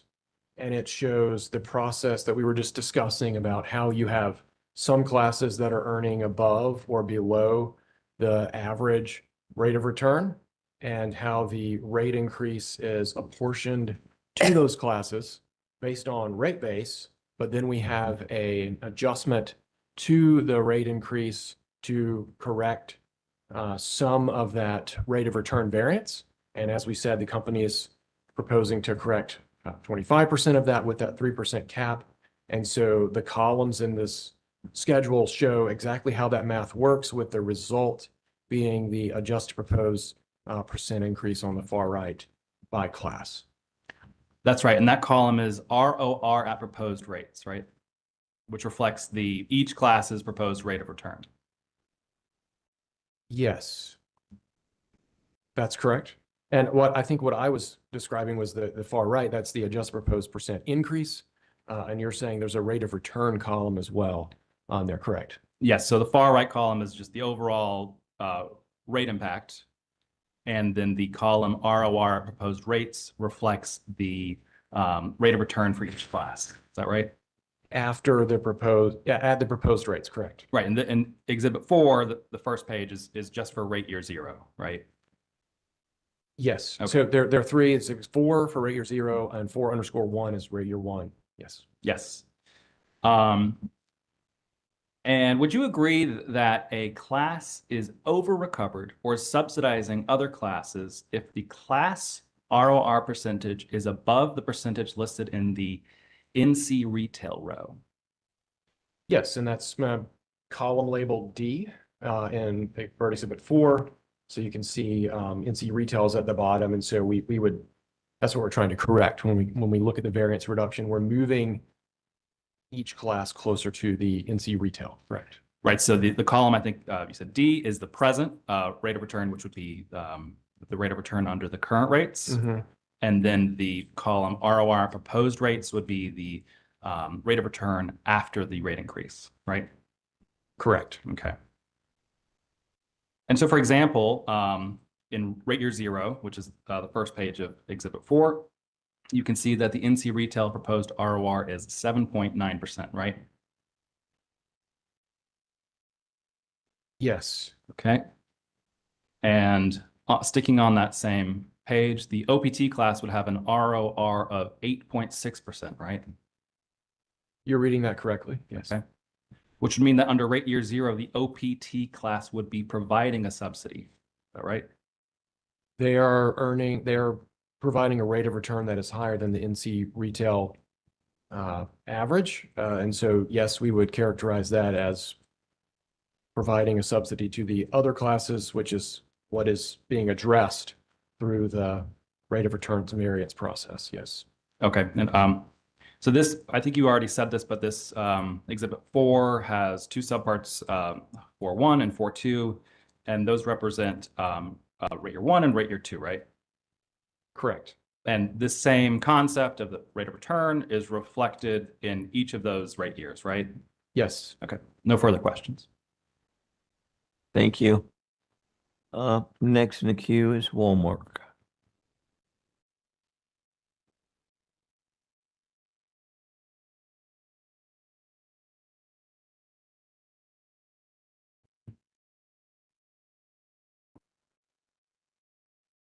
Good morning, Mr. Byrne, Ms. Hager. One of the benefits of going last is that a lot of the things you plan to cover are already addressed. The problem for you all is it also means I'm going to jump around a little bit. No problem. And I also only have one full working arm. So while you had to get strength training, I'm going to be a little awkward. So my apologies. I want to start with the discussion that you had first this morning. I think it was you, Mr. Byrd, with counsel for CUCA regarding the customer growth adjustment. Okay. Okay. And I also, in response to some questions from NCJC, I believe you confirmed that the company has been signing ESAs for like 100 megawatts. Did I hear you say that?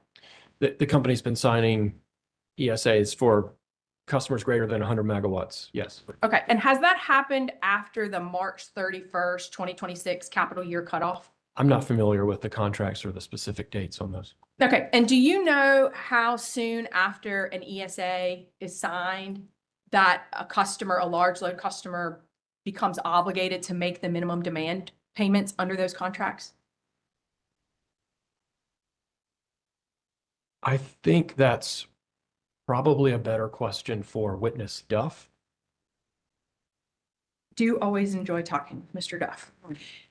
So then from your perspective of designing rates, to the extent a large load customer signs an ESA after March 31st, 2026, and becomes obligated to make minimum demand payments during either rate years 1 or rate years 2, the company will earn those revenues during the term of this proposed PBR, correct?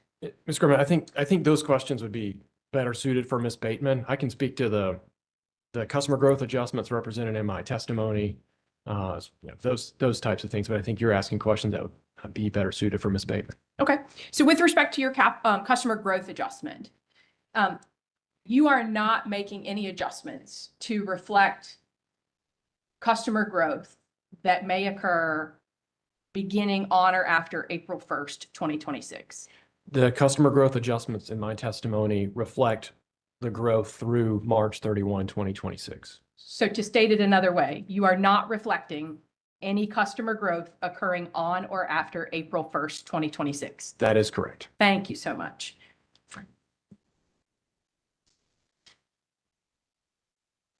Okay. Ms. Hager, in response to some questions about allocation, I think it was with respect to transmission costs, I believe. Yes. And you made a statement, something along the lines of, you think it could be potentially concerning for incremental costs of large load customers to be allocated to those customers. Do you recall that? I do. Are you aware that Xcel Energy in Minnesota has specifically adopted an incremental cost test as an element of its large load tariff? I was not aware of that. It doesn't change my opinion. And I think you also mentioned, Ms. Hager, that over time, you anticipate that large load customers would have the effect of putting downward pressure on rates. Did you make that statement? I'm stating that that is what witnesses Bateman and Beveridge testified to. I think it was in the CPIRP hearing. And with respect to the modified A&E methodology that's being used to allocate costs to the classes. Yes. When we think about a large load customer, would you agree with me that very often we are thinking not just of a large customer, but also a customer that's going to have a high load factor? Can you repeat that, please? Absolutely. And when we think of, let's say a data center, right? Would you agree with me that it is generally understood that most data centers operate at a relatively high load factor? I would agree that that tends to be the assumption. And under the modified A&E methodology, you agree with me that the A&E kind of has two components of its elements. I do. One of which is the average demand. Yes. And the excess demand. Correct.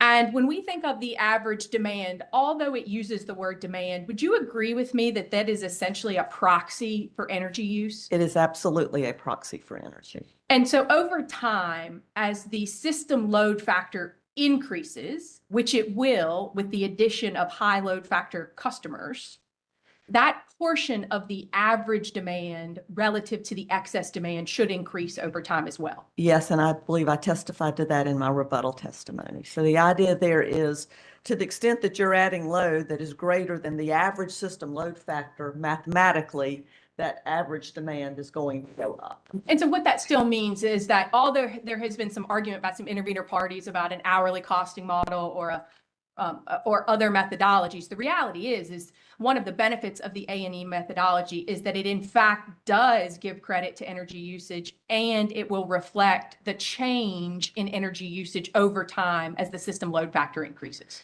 I would say that that is true to the extent that that is that folks desire that outcome.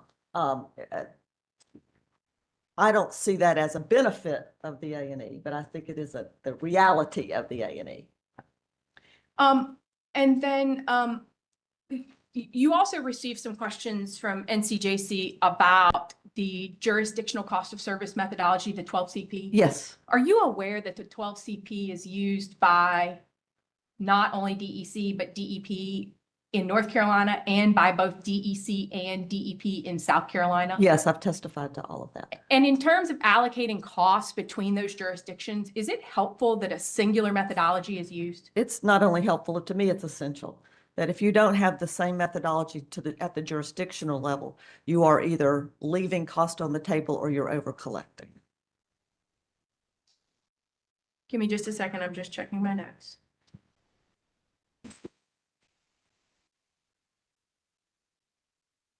Mr. Byrd, there have been a couple of questions about the OPT and HLF rates as being available to large load customers. Are there any other, since these are not mandatory tariffs, are there any other tariffs upon which a large load customer would be eligible to take service? I believe LGS would also be available, and to the extent they qualified, I could look back at the availability language, but I think it's not limited to those. I think HP also is a possibility, but that's a unique marginal cost tariff that relies on an underlying tariff like OPTV for a baseline charge. And I thought that I heard you say, it may have been yesterday, that you felt like even if you were designing a large load rate today, you feel like rate HLF is the right rate design to capture the characteristics of large loads. Is that, I may be somewhat paraphrasing, but is that the general concept you testified to? It generally, I think I said if it was a large load, high load factor rate that was asked to design, I would design HLF. OPTV, if you were to ask more generally, like a larger customer, a large industrial customer, maybe someone who could be price responsive on a TOU or might have a lower load factor than, 95, 90%. OPTV is a well-designed rate that reflects their cost of service, and it recovers their cost to serve through a mix of demand and energy. That's a little bit different than HLF, but both would be appropriate in aligning price with cost causation for these types of customers. But for these large load, high load factor customers, because you believe that some of these other tariffs are more appropriately designed, particularly HLF, wouldn't it be helpful to make it not optional, but mandatory that these customers take service under HLF? No, I think that was actually an important element that we discussed when we were designing HLF, not making those mandatory, but allow customers to move back and forth. Circumstances change, and I think it's helpful to provide customers with options. And I can't predict exactly what might happen with a customer's operations over time. And OPTV or HLF, again, are well designed to reflect cost of service based on, usage on those. And a customer might have operations that shift which tariff is best for them over time. And we didn't want to provide a restriction there, but we did design them carefully such that, say, HLF was only beneficial to customers with a very unique, high load factor, very consistent utilization. So that was an intentional design element. But do you currently have any customers taking service under HLF?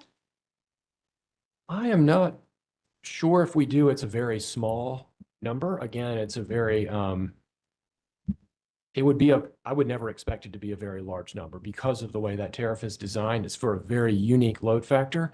Again, as I think we discussed yesterday, the company designed and proposed that rate coming out of the comprehensive rate design study. It was at the request of customers, and I think we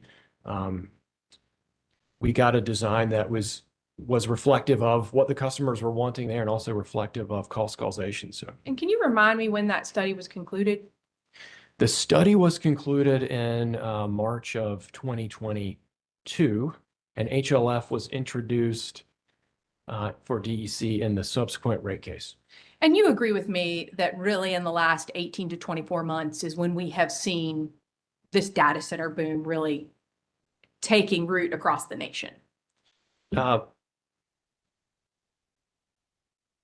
would say that in my experience, I started looking at pricing responses to this dynamic in late 2023, which resulted in the commission's approval of service regulation changes in early 2024, which is, I think the company was, moving pretty fast to get these changes in place to protect our other customers as we started seeing these large loads come on or ask for service.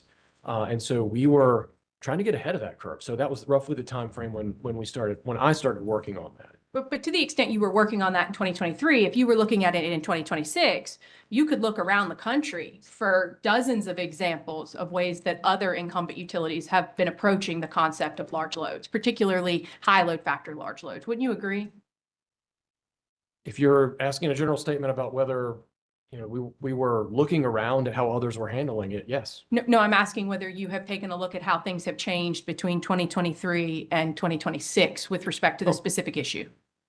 Yes, and I would also say that the company has changed some of those performance provisions over that period as well. And there's been a very intentional progression on these performance provisions in our contracts over that time period, reflecting that market dynamic that you're alluding to. And have you level set with any of your peer utilities as to whether an optional tariff for large loads is the market norm these days? I'm not sure what you mean by level set with peer utilities. Well, I mean, have you looked at any of your colleagues around the country who you would view as similarly situated to you to determine whether they continue to provide optionality to large load customers as to the tariffs upon which they can take service, or whether they are prescribing the tariffs subject to those customers must take service? So I think what's important to remember here is when we're talking about optionality, I'm only speaking to the underlying tariff, OPTV or HLF. The company's performance provisions that we've had in place, like minimum bills, termination damages, credit, long-term contracts, and all of that, that has not been optional.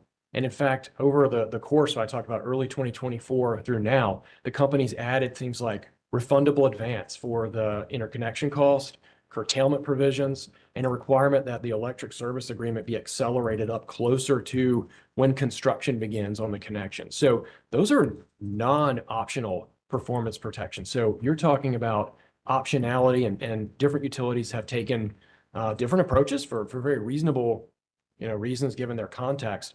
Sometimes they embed those into a tariff. The company has been up to now using them in a contract, and those have been not optional, non-negotiable for those customers above 100 megawatts. I feel like maybe you answered a different question than I asked. So I'll ask it again to see if maybe I can get my question answered. I'm not asking about what contract terms you all make mandatory. I'm asking with specific respect to your tariffs. And I think you indicated that large load customers can take service under what appears to be one of about 5 different tariffs that they're choosing: LGS, I, HP, OPT, or HLF. And my question just was, have you done any benchmarking with your peers to determine if they also have elected to give large load, high load factor customers the choice as to which tariff upon which they take service? The primary focus of looking across at what others have been doing has been, I think, centered on those performance provisions and not on whether they have an an OPTV versus HLF equivalent. So I'm not sure of the benchmarking question that you're asking. So it sounds like the answer is no, but for LGS, does LGS have any minimum demand charges?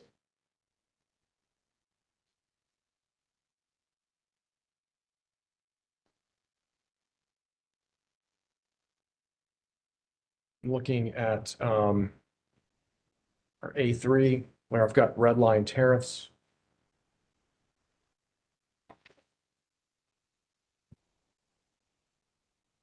Determination of minimum billing demand on schedule LGS. It's 70% of the maximum 30-minute demand during the previous 12 months, 50% of contract demand or 30 kW. Again, And just with respect to may I finish? Sure, go ahead. Again, a large load customer that takes service under this tariff would have an ESA that gives them that 75% minimum billing demand for the full contract term, including during the ramp period. So we take that contract provision and layer it on top of this tariff. So for the large load customers that we've been discussing, these tariff-based minimum billing demands would probably be not impactful. What would be looking to is that ESA, because it supersedes and draws a higher watermark on minimum bill for those customers. And I think you had mentioned before that a large load customer, high load factor customer, that one of the reasons you want to continue to let them shift between these tariffs is because their business may change. Could be. And that, I just have a follow-up to that. That's it's my follow-up really is you had also indicated that I think you used residential customers as an example about calculating kayak. In the event of whether or not the interconnection of them is and their subsequent revenues are going to be sufficient to offset the investment. Is it your position that because of the contract that supersedes the tariff, that it doesn't matter with respect to a kayak calculation if a customer moves between, for example, LGS and OPT? And I can try to ask that again if that was a little confusing, because I apologize for the word salad. I think that'd be a good idea. So essentially on the front end, a customer goes to take service, you're going to take a look out and determine whether or not they may trigger kayak. Correct. And so you're going to be estimating what revenues are going to be coming in. What is it? Is it 3 years, 4 years? For a transmission served customer, Yeah. it'd be 1. 1 year. So you're going to look out over 1 year and say, do we expect to recover our cost of investment? And if we don't, you owe a contribution in aid of construction. And if you will, then they don't know that. Is that fair? Right. Okay. And so I guess my question is in light of your statement that the ESA that's signed sort of supersedes the tariff, does their changing within the tariff impact whether or not a kayak may or may not be due? I don't think so. I think what there, as we discussed earlier, they're probably taking OPTV service initially on. So again, a customer that's a large customer taking service under OPTV versus HLF, I mean, they're going to have a single-digit percentage difference in price. I mean, we're talking, 3, 4, 5% difference based on their utilization. And that's why, as you asked earlier, there aren't many customers on HLF. It's because the pricing difference is very small there. That matters a lot for a customer with a very large bill, which is what we're generally talking about here. But I thought that you had indicated that, I guess my issue where I'm struggling a little bit is you say 1% is very small, but you also tell me that HLF is appropriately designed from a cost of service perspective, but there's almost no customers taking service from it. And so it seems to me that the reason for that must be that the other tariffs upon which they have the option to take service must result in lower overall bills. OPTV would result in lower overall bills for a customer that has a 80% load factor, or a customer that's in a, hey, I want to be at 95%, but I'm ramping up and I'm testing equipment.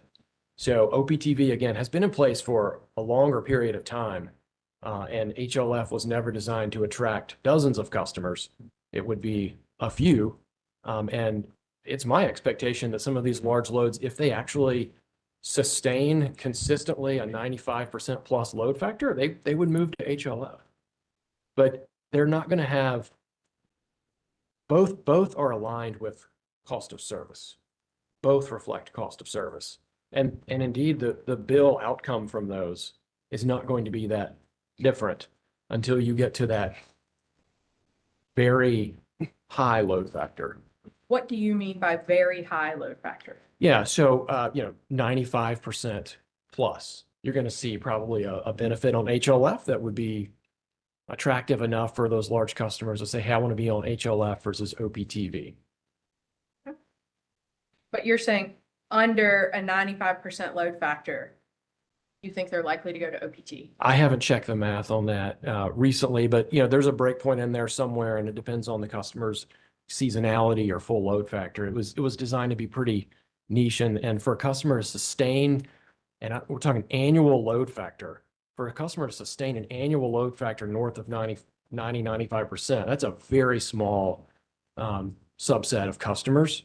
And OPTV has demand charges on it that reflect cost of service differences across load factor, but HLF just has that very unique, high demand, very low energy that's designed for that customer. You say very small percentage. I mean, are you aware that Dominion Energy Virginia has said that it has like 45 gigawatts of data center load in a queue seeking to interconnect in Virginia that all would have these very high load factors? I'm aware that Dominion, Virginia has greater data center load than Carolinas, yes. But you all are also predicting significant growth in this same sector, correct? My comments are reflecting, looking at our current customers. HLF was not designed to attract dozens of customers. It was designed with a very kind of niche customer in mind. Well, and I guess that goes back to the earlier discussion I was trying to have with you, which was about trying to tease out with you that a lot has changed since this tariff was designed in March of 2022 versus what we're seeing in data centers in, as we sit here now in July of 2026. I mean, are you aware that there's like 450 gigawatts of load requesting to connect in Texas that has developed over the last 18 months? I would at least object to the substance and the information contained in the question. If the witness knows, obviously he can answer, but to the extent that there's an exhibit to demonstrate some of this information with respect to Texas and the amount of load and data centers, I would like her to provide it. If not, my objection stands. Then he can answer to the extent he knows. I'm not aware of the queue or large load expectations in Texas. I would say again, HLF was designed looking at our unit cost. It was designed to reflect cost of service for a very high load factor customer. I think our average load factor on OPTV is something like 75%. And so if you think about OPTV, an average roughly in that 75% range, you've got customers with a lower load factor and some with higher. HLF was designed to be attractive to those customers on the far right of that bell curve, a very small number. Yeah, and I'm not really talking about like your traditional manufacturing, your traditional industry. I really am focusing on the sort of customers that you described with that very high load factor. And so I'm going to ask it just directly. Do you agree that a lot has changed, particularly with respect to data centers since March of 2022 and July of 2026? A lot has changed, but I would not say that I have any information that I would design a core standalone tariff with demand and energy charges any differently, given the information we currently have, than OPTV and HLF.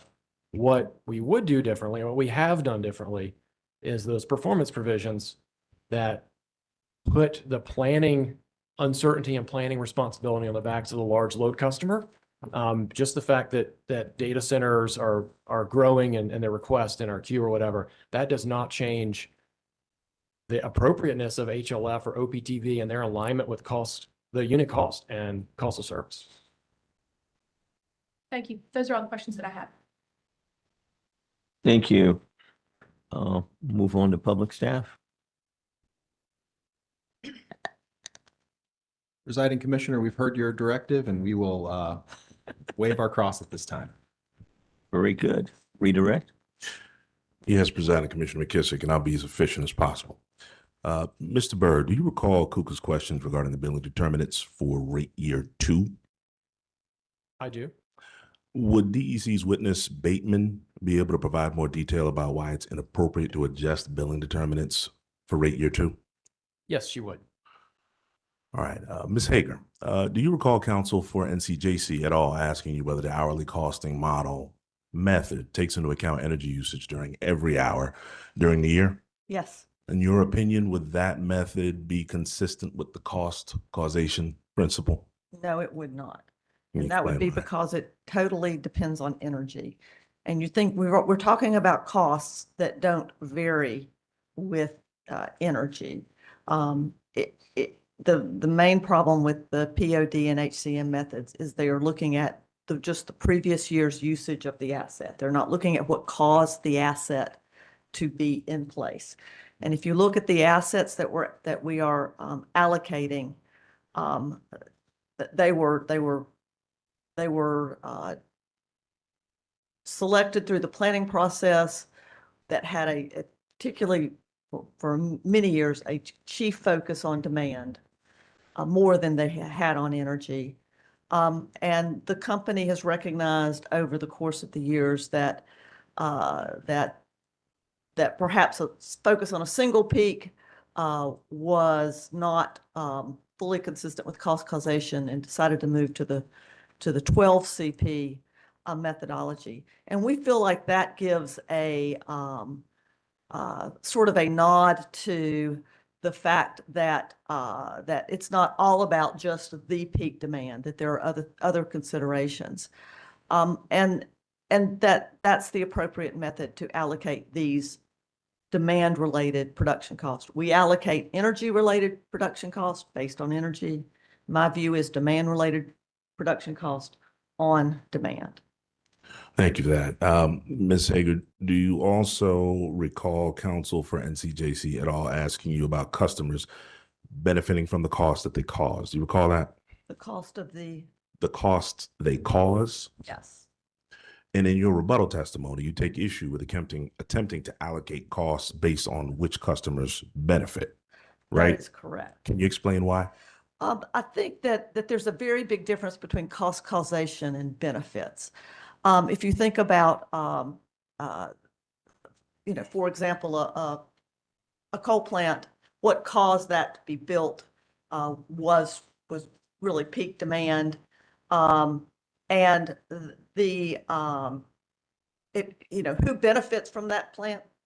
It could change from year to year. I think that going down the path of saying who benefits is forward-looking, or looking at it at the current time. We need to be looking for cost of service at what historically caused those costs to be incurred. And I just think benefits are always in the eye of the beholder. They should shift from time to time. It's just I think it's a very slippery slope to go down. And we talk about benefits, but we need to be careful that we're not talking about allocating costs based on some groups' either perceived benefits or somebody's perception of that other group benefits more than I do. And counsel for NCJC also indicated in their cross that you have some criticisms of the RAP manual. Do you remember those questions? Do. Can you please explain what those criticisms are? So the RAP manual's been around now for a number of years, and it was developed with a definite emphasis on promoting energy efficiency and renewables and demand side and things like that. It was in its I'm not trying to cast aspersions on it, but it definitely came with, in my view, with a bias toward that outcome. And that if you look at the methods that are recommended in that manual, it tends to have a real benefit toward the residential customer, those using renewables, et cetera. So that's definitely one criticism. And I will note that I have not, when I still see jurisdictions looking at, you know, what authority do we go to for cost of service, folks still go to the 1992 NARUC manual. I think just those are, I mean, I can remember one testimony not too long ago that definitely said it was the, you know, it was the go-to thing. It's the thing that you went to for looking at the cost of service processes and methodologies. So I think that's my main criticism of the RAP manual. It has a lot of interesting information in it, a lot of thought-provoking information, but I would not, you know, from Duke Energy's standpoint, when we go to allocate costs, we are, you could say we don't have a dog in that fight in many regards. We aren't looking to help any one class over the other. We're looking to allocate costs fairly over all classes of customers. And what I typically find with interveners proposing a method is there's a bias, and, you know, bless them that they have every right to have that bias toward achieving a specific outcome that they desire. And some have gone as far as say that, you know, a method is a bias, you know, produces biased results. And my thought is the method produces the results. You know, you may choose that method because you like the bias, but the method itself just produces a result. Thank you for that. So only two more questions, and along the lines of that final sentence that you just gave in that answer. Counsel for NCJC also took you to page 13, lines 13 through 16 of your rebuttal testimony concerning Xcel Energy Colorado using the POD method. Do you recall I do. those questions? I do. To your knowledge, how many other utilities use that method? None that I'm aware of, and evidently none that the witness was aware of, or I feel sure he would have named them. All right, no further questions. Thank you. There are a few questions here from our commission staff, which I'll address to the panel. And there may be other questions of the commissioners on the dais. Ms. Hager, on a jurisdictional cost allocation method, you provided testimony on in the prior rate case about the importance of keeping the jurisdictional allocation method in a 12 CP consistent across jurisdictions. Assuming the commission approves the stipulation, is the jurisdictional cost allocation method expected to be consistent in North and South Carolina over the period of MYRP2? Yes, it is. All right. Well, moving on. Ms. Hager, other than the fact that it is part of the stipulation with the company, the public staff, and SIGFR, can you explain more conceptually how the modified average and excess method conforms with cost causation principles? And I think what they're trying to flush out is how that modified average and excess as opposed to the normal average and excess conforms more with that cost causation principles. Yeah. And I think that the way that I will answer that is that I will talk about the concept of the A&E method and what it is. Those who designed it believe that it does, and the reason that they say that they do it. And I think I reflect that in my direct testimony, if you'll give me a second. Or Sure, take a moment. I'd That's like to fine. make sure I get that specifically. We want to have it as accurate and comprehensive for purposes of the record.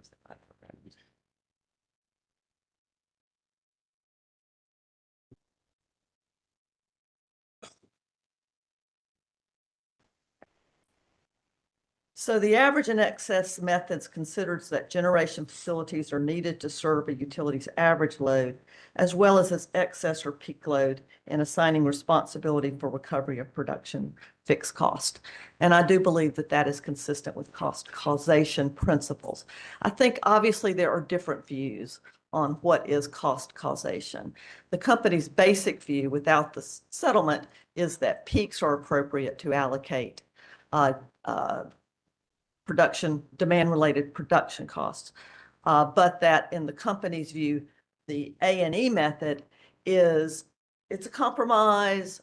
It's something that's used by a lot of utilities. It's reasonable. And there are many who would agree that it is cost causation related. Thank you. Now, Ms. Hager, on pages 22 and 23 of your rebuttal testimony, you respond to concerns raised by public staff witnesses Thomas and Williamson regarding the relationship between the benefits and cost of the substation and line program. Is that correct? I do. And as I understand your response, the company's position is that the cost benefit analysis and the cost of service allocation serve different purposes, and the distribution cost should be allocated based on cost causation rather than the distribution of monetized benefits. Is that a fair characterization of your testimony? It is.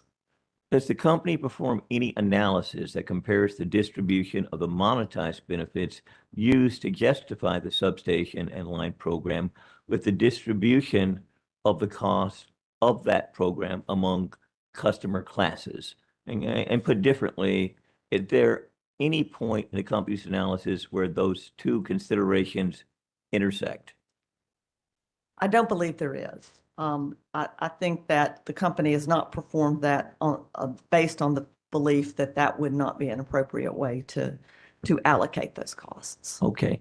Now, can you give the commission your perspective on how it should consider those two analyses together when deciding first whether to approve these investments, and second, how the resulting costs are reflected in rates across customer classes?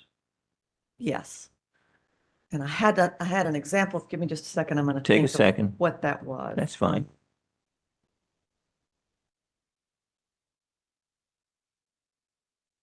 I think it's gone. So, you know, in my view, the analysis that you do to decide whether to take on a project appropriately looks at the costs versus what benefits will be realized. And that is appropriate for any sort of analysis of a project. Once you have put that project into service, then the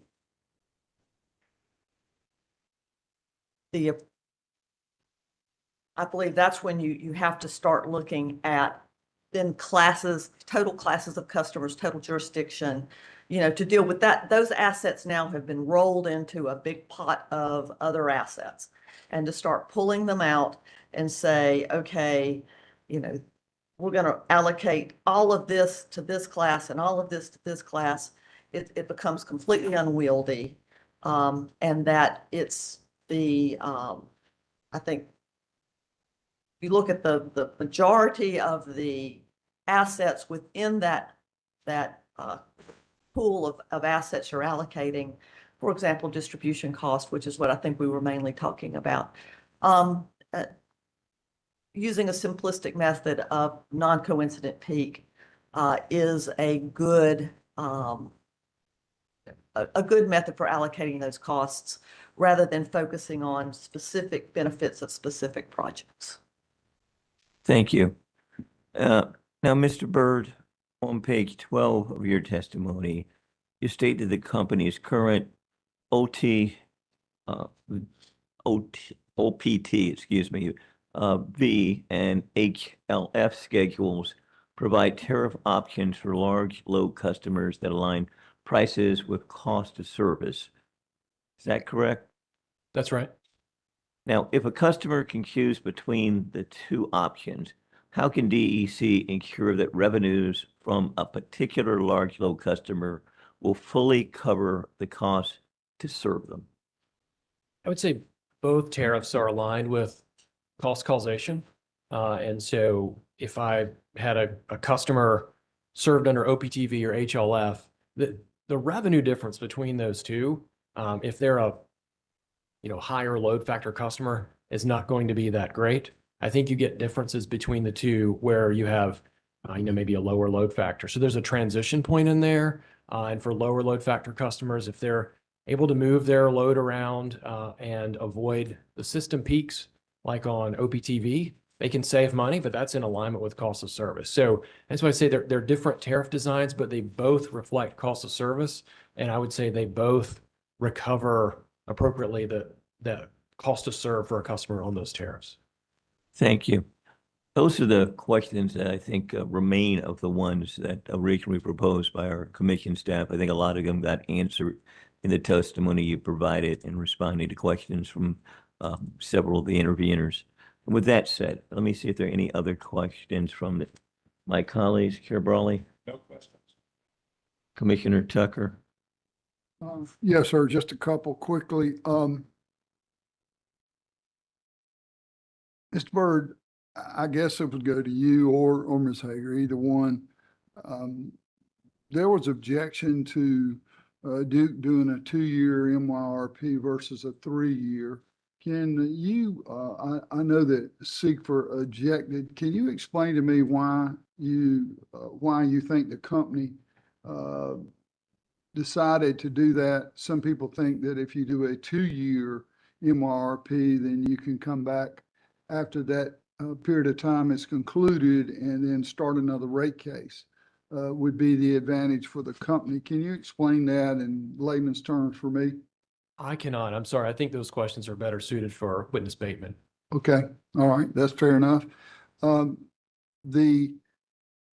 you familiar with President Trump's Ratepayer Protection Act that came out a couple, 3 months ago generally?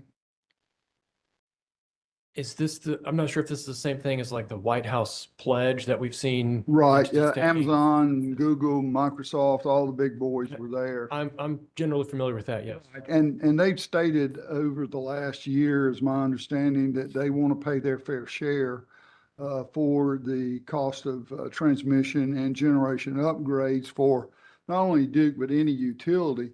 But my question to you is the way the rate design is set up now, and listening to Ms. Hager about not stipulating or singling anybody out for cost causation, tariffs, this, that, and the other, are you confident that Duke has made the proper delineation so that if a data center comes online, that data center pays for the transmission lines and the generation cost to serve them?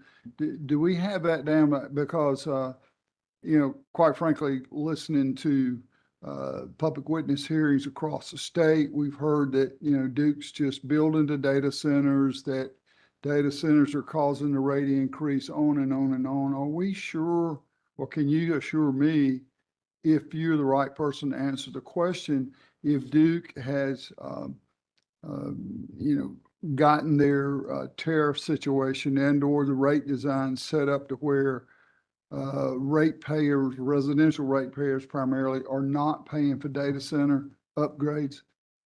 Yes, Commissioner, I believe that is the case, and I think we can, explore that perhaps even further on rebuttal. But I would say that between witness Hager's testimony on cost of service and then on rate design, we are appropriately allocating costs to those customers based on how they use the system.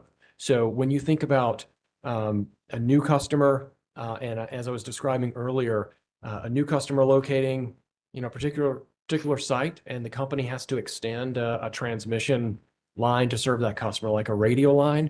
When I've reviewed the cost of those projects and I look at what we're recovering in the embedded cost rate, we've talked about OPTV, we've talked about HLF, customer goes on OPTV and they're paying rates that are sufficient to recover that system extension to serve them, plus the upstream network transmission and generation costs to serve that load. So yes, when I read the words of that pledge and what customers are saying, we want to pay our fair share, and then I look at our rates, I would say they're fulfilling that pledge by going on OPTV and HLF.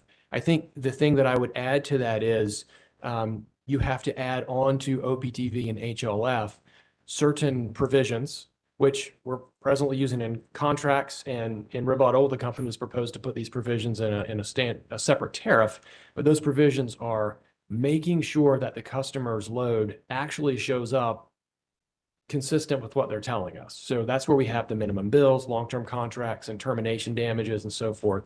Those are very important add-ons to the extent that a customer says, I need this much load, and they show up with half of what they requested, right? We want to hold them accountable. But if they actually show up with the load that they told us they were going to bring, our base embedded tariffs reflect those costs, and those customers pay their fair share of the system.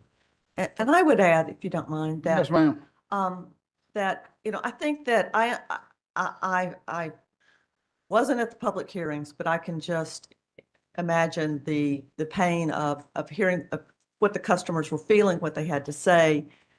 But I think it's really based on a misunderstanding of how these costs will be handled and how, because these customers will say, I've got to pay this big rate increase now, what they perceive as a big rate increase now, because of all these data centers. And we know that that's not the fact, because these rate cases don't include a lot of data centers. So that's not what's driving the cost. And I'm not the one to say what is driving the cost. But I do think it's based on really a misunderstanding. And it's going to be hard to get customers to understand that that they are from a utility, from an electric utility standpoint, provision of their electric bill, they are better off for having these data centers built. And I'm sure that many of you would never convince of that, even though with all my heart, I believe it's true. I've been, impressed. I don't work for Duke Energy anymore. I've been contracting with them now for 10 years, but I've been impressed with what they've done with large load in terms of protecting against the downside with the contract provisions, but also saying, let's put these transmission costs into rates because it's going to benefit customers. So capturing the benefits while protecting against the downside, but also committed to look forward to at every point, at every juncture, say, is this still the right way? Do we need to make changes? And I've just seen them be very receptive to that. Okay, have either one of you had discussions with anyone at Duke about why they chose to go to a 2-year MYRP versus a 3? I have not. I have not. Yeah. Okay.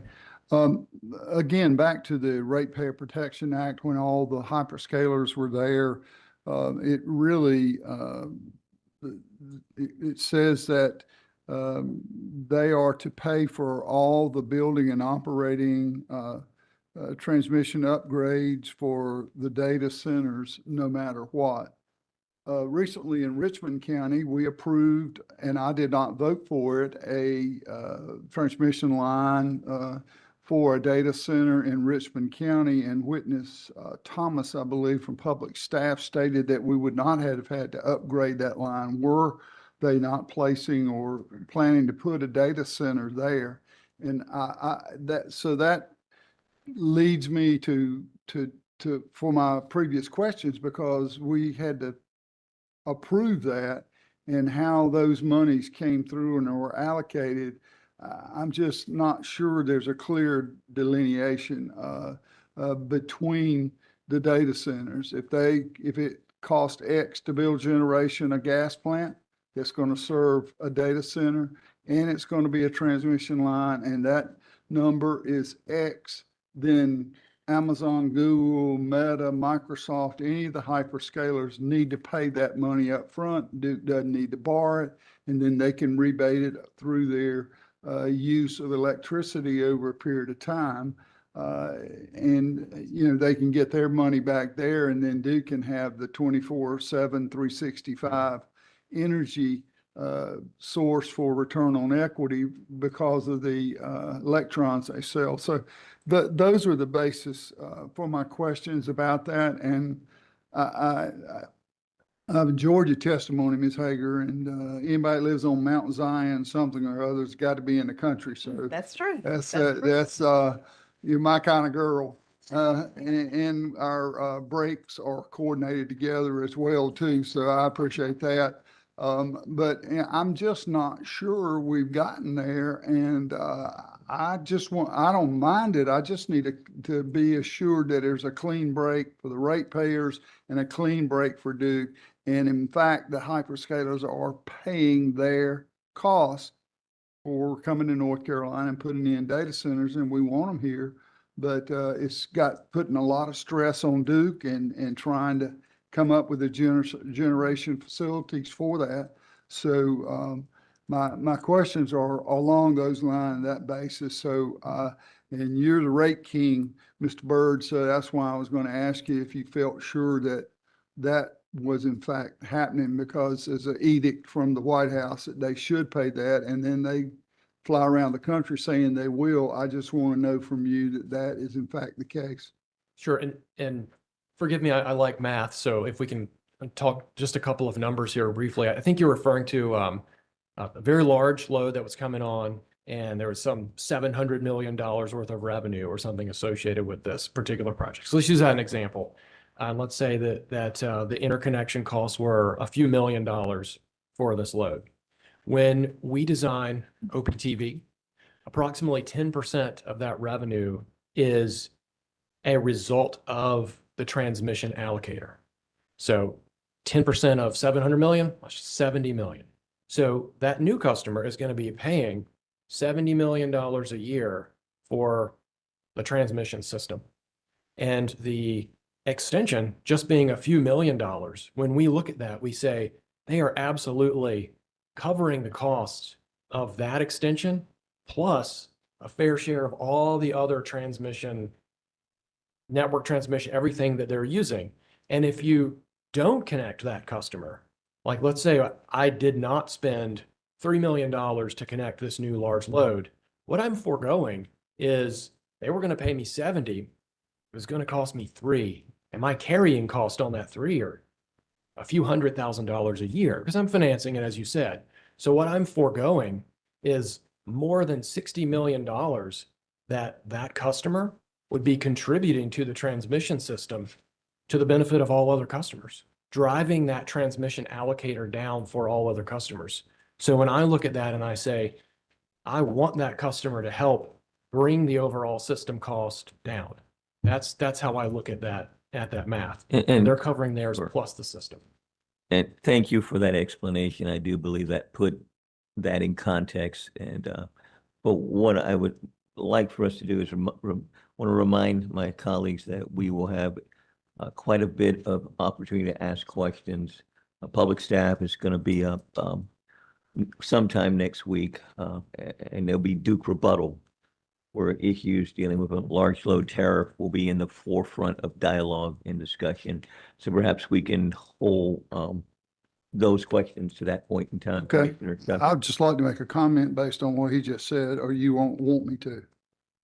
Well, I mean, I simply remind my colleagues, not just you, but all of us, in responding to comments, it would be best to just ask questions as opposed to state policy positions that we might personally hold when these issues are before us for consideration at this time, when we should be deliberative in listening to all the evidence that comes before us before we make our decisions. So I simply make that comment, but I will provide you with an opportunity to make a remark. Just we're here to deliberate over all these complex issues.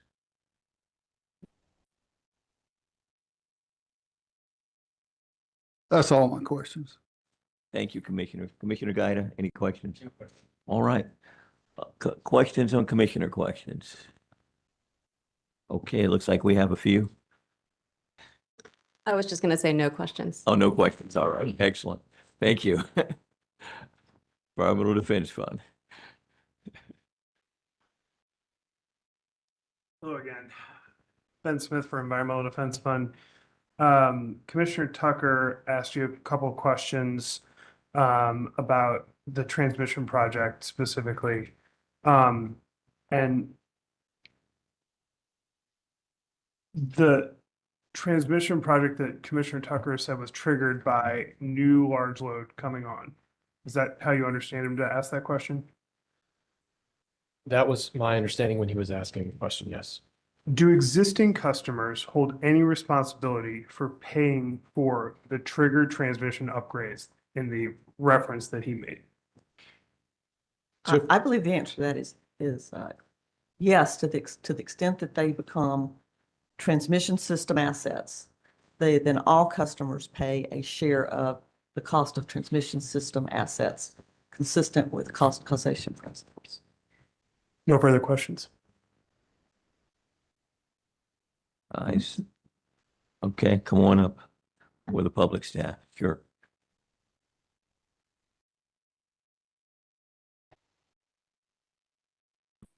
Menashe Megru on behalf of North Carolina Justice Center et al. I think I have maybe one or two questions. Ms. Hager, do you recall Presiding Commissioner McKissick's question about the 12CP jurisdictional cost method? Yes. Specifically, he was talking about the consistency between North Carolina retail and South Carolina retail. That's true. And I think I heard you saying that you believed that for the duration of the NYRP period, there would be consistency between North Carolina retail and South Carolina retail. Did I hear that right? Yes. Okay. And just for clarification, South Carolina does not have PBR in the same way that North Carolina has PBR.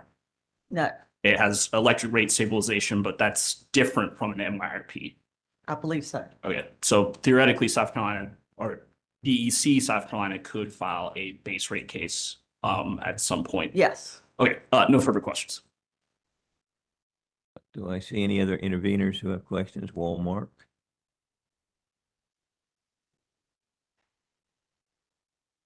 Very briefly, Mr. Byrd, following up on some of the back and forth you had with Commissioner Tucker about the White House commitment by large load customers. And I think it sort of I think part of what you kind of said is you believe that customers, because of the existence of OPT and HLF, that those customers are paying their fair share. That's correct. Okay, and I know you're going to come back up on rebuttal, but I'm specifically asking this because I had asked you previously about whether any customers were taking service under HLF. Do you recall that? I do recall that question. And did you happen to review the public staff's large load testimony?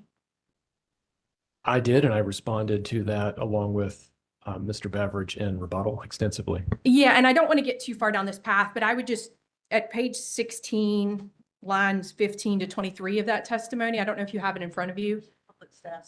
Public staff's large load panel.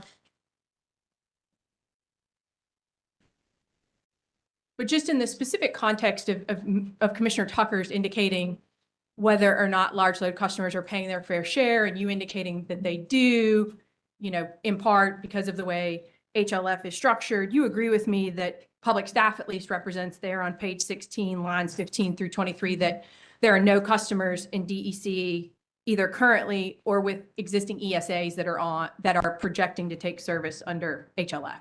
As I've said, the customer is paying their fair share, whether they're served under OPTV or HLF. But you would agree that, and I also think that one of Commissioner McKissick's questions asked you about whether there would be a difference between a single customer taking service under OPT versus HLF. And you agree with me that that same customer may pay different rates if they're taking service under OPT versus HLF. Their net bill would be different. There is a transition point relative to the customer's operations and the consistency of that operations where HLF might present to them a slight savings opportunity. That does not mean that both tariffs are not aligned with cost causation, and the customer, that same customer could be served under both, and I would say they're covering their cost to serve. But let me just try to ask it again. A same customer, let's pick 85% load factor, 100 megawatt customer, okay? If they got a bill for that load under OPT, and then you separately calculated the bill under HLF, would it be exactly the same? I would have to do that in a spreadsheet, but I think there would probably be some slight difference. Again, for a very high load factor customer, my understanding is that the result from that would be a few single-digit percent differences, both of which reflect cost of service. Again, we have rate optionality.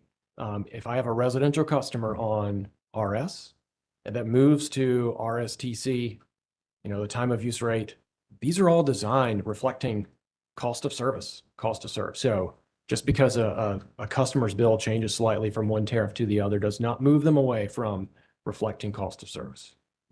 But you're saying that you think that the difference in the bills could be a couple of percentage points. Is that correct?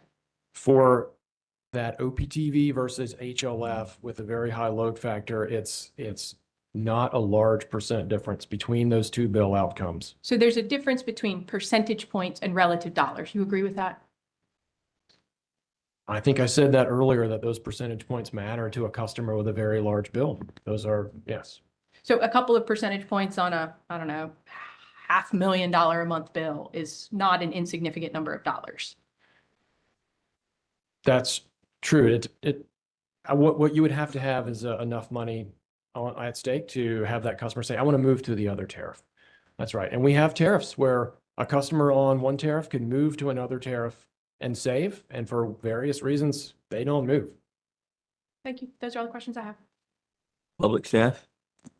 Thank you, Presiding Commissioner. Tom Filling with the Public Staff.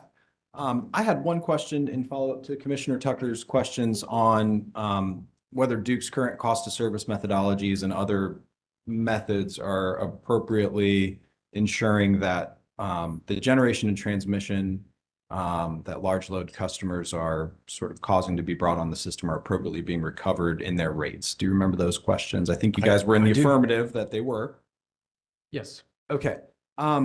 And even if you take that sort of analysis at face value, would you at least agree with me that there's a substantial timing mismatch to when those costs are occurring on the system versus when those large load customers are finally paying the revenues that are designed to recover those costs? Would you agree with that?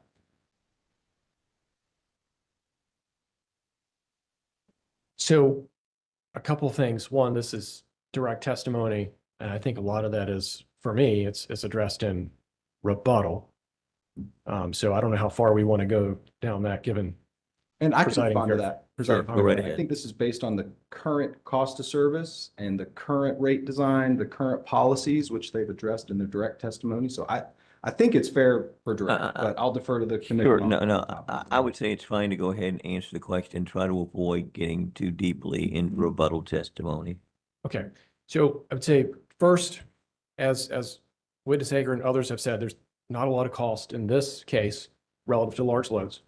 Additionally, the company has taken meaningful contractual steps to provide that alignment. I'll give you a couple of those.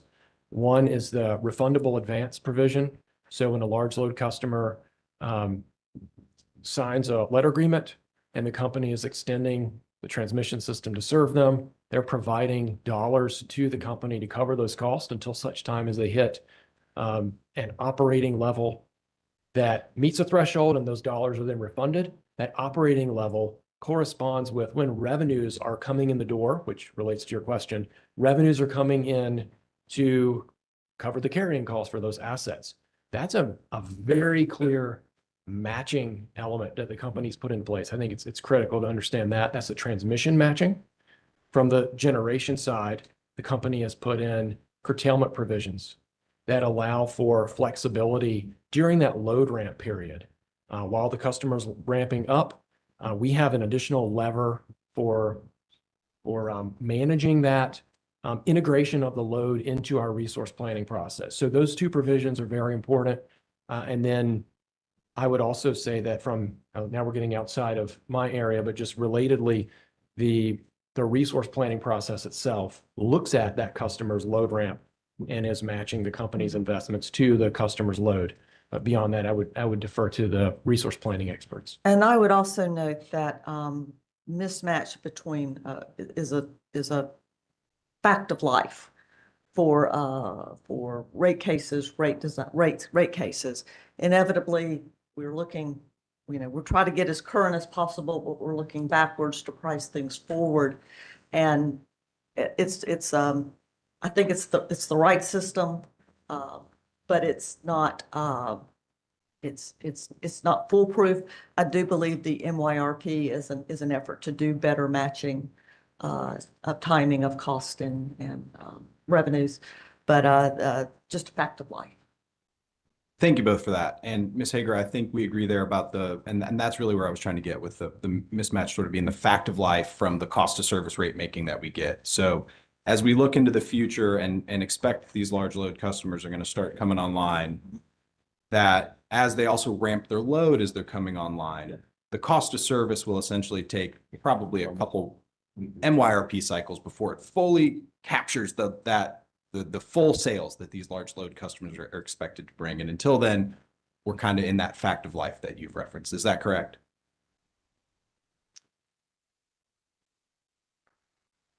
Yes, although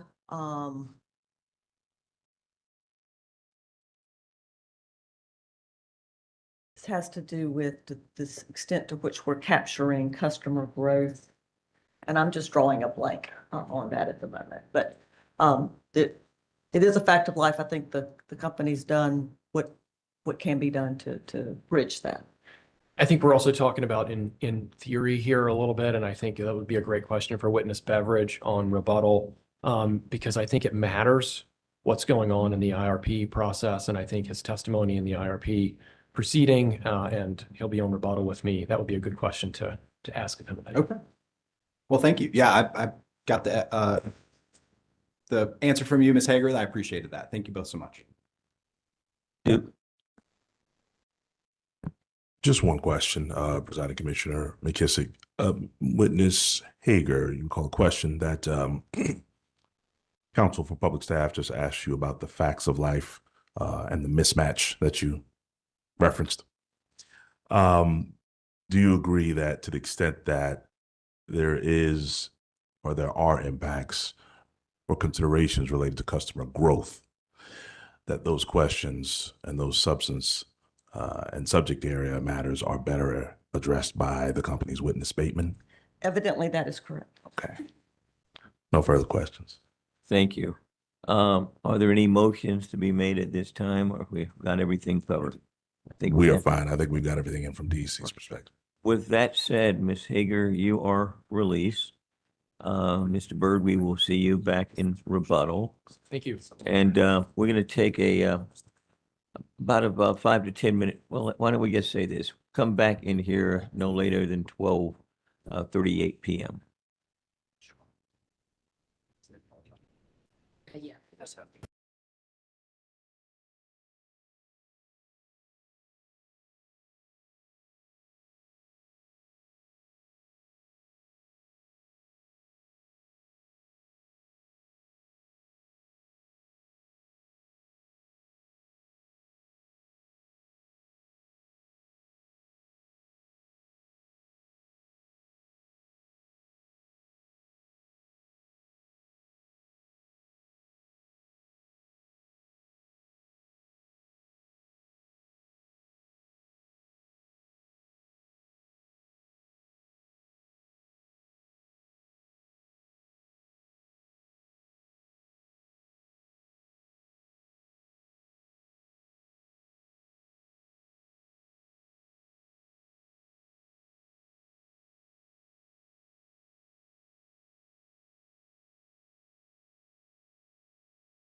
Be seated, please, and close the doors to the hearing room.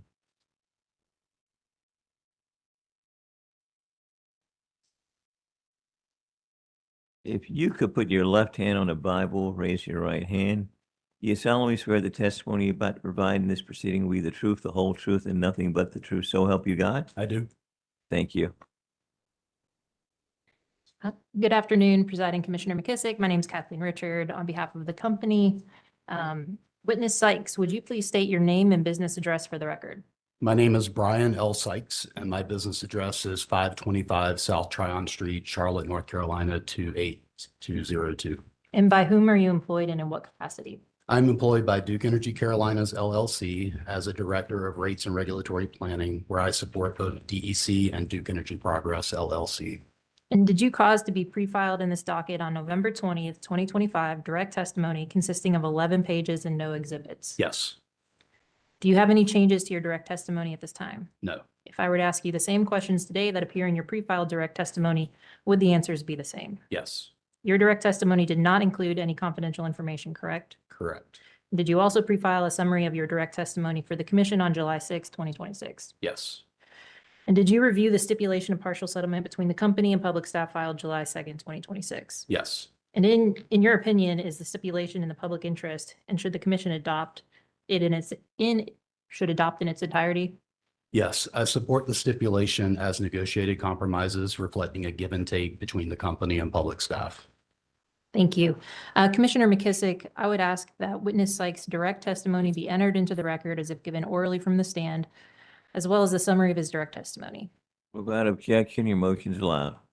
Witness Sykes is now available for questions from the parties and commission on direct testimony. All right, we have Sigfer. In keeping with your admonition, we are going to waive our cross with this witness. Thanks. Okay, thank you. Environmental Defense Fund. Very good. We have no redirect. And we have no commission questions of you. You're hereby released for purposes of this hearing. Thank you. Yep, thank you. Some of my best. So Duke will be able to, as soon as he's leaves the witness stand, Duke can call its next panel. Thank you, Commissioner McKissick. Molly Jagannathan here on behalf of Duke Energy Carolinas, and I would like to call to the stand Melissa Abernathy and Lawanda Jiggets to testify as a panel on their direct supplemental and settlement testimony.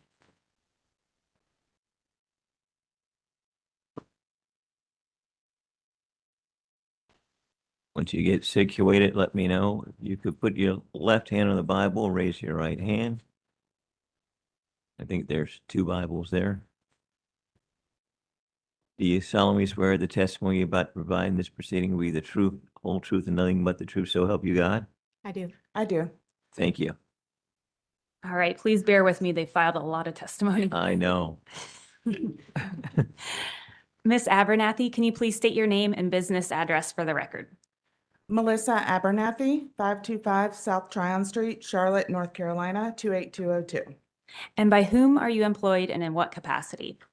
Duke Energy Carolinas, and I'm Director of Rates and Regulatory Planning. On November 20th, 2025, did you cause to be pre-filed direct testimony consisting of 38 pages and Abernathy Exhibits 1 through 7? Yes. Do you have any corrections to your pre-filed direct testimony or exhibits? No. And if I asked you the same questions that are set forth in your pre-filed direct testimony today, would your answers be the same? Yes, they would.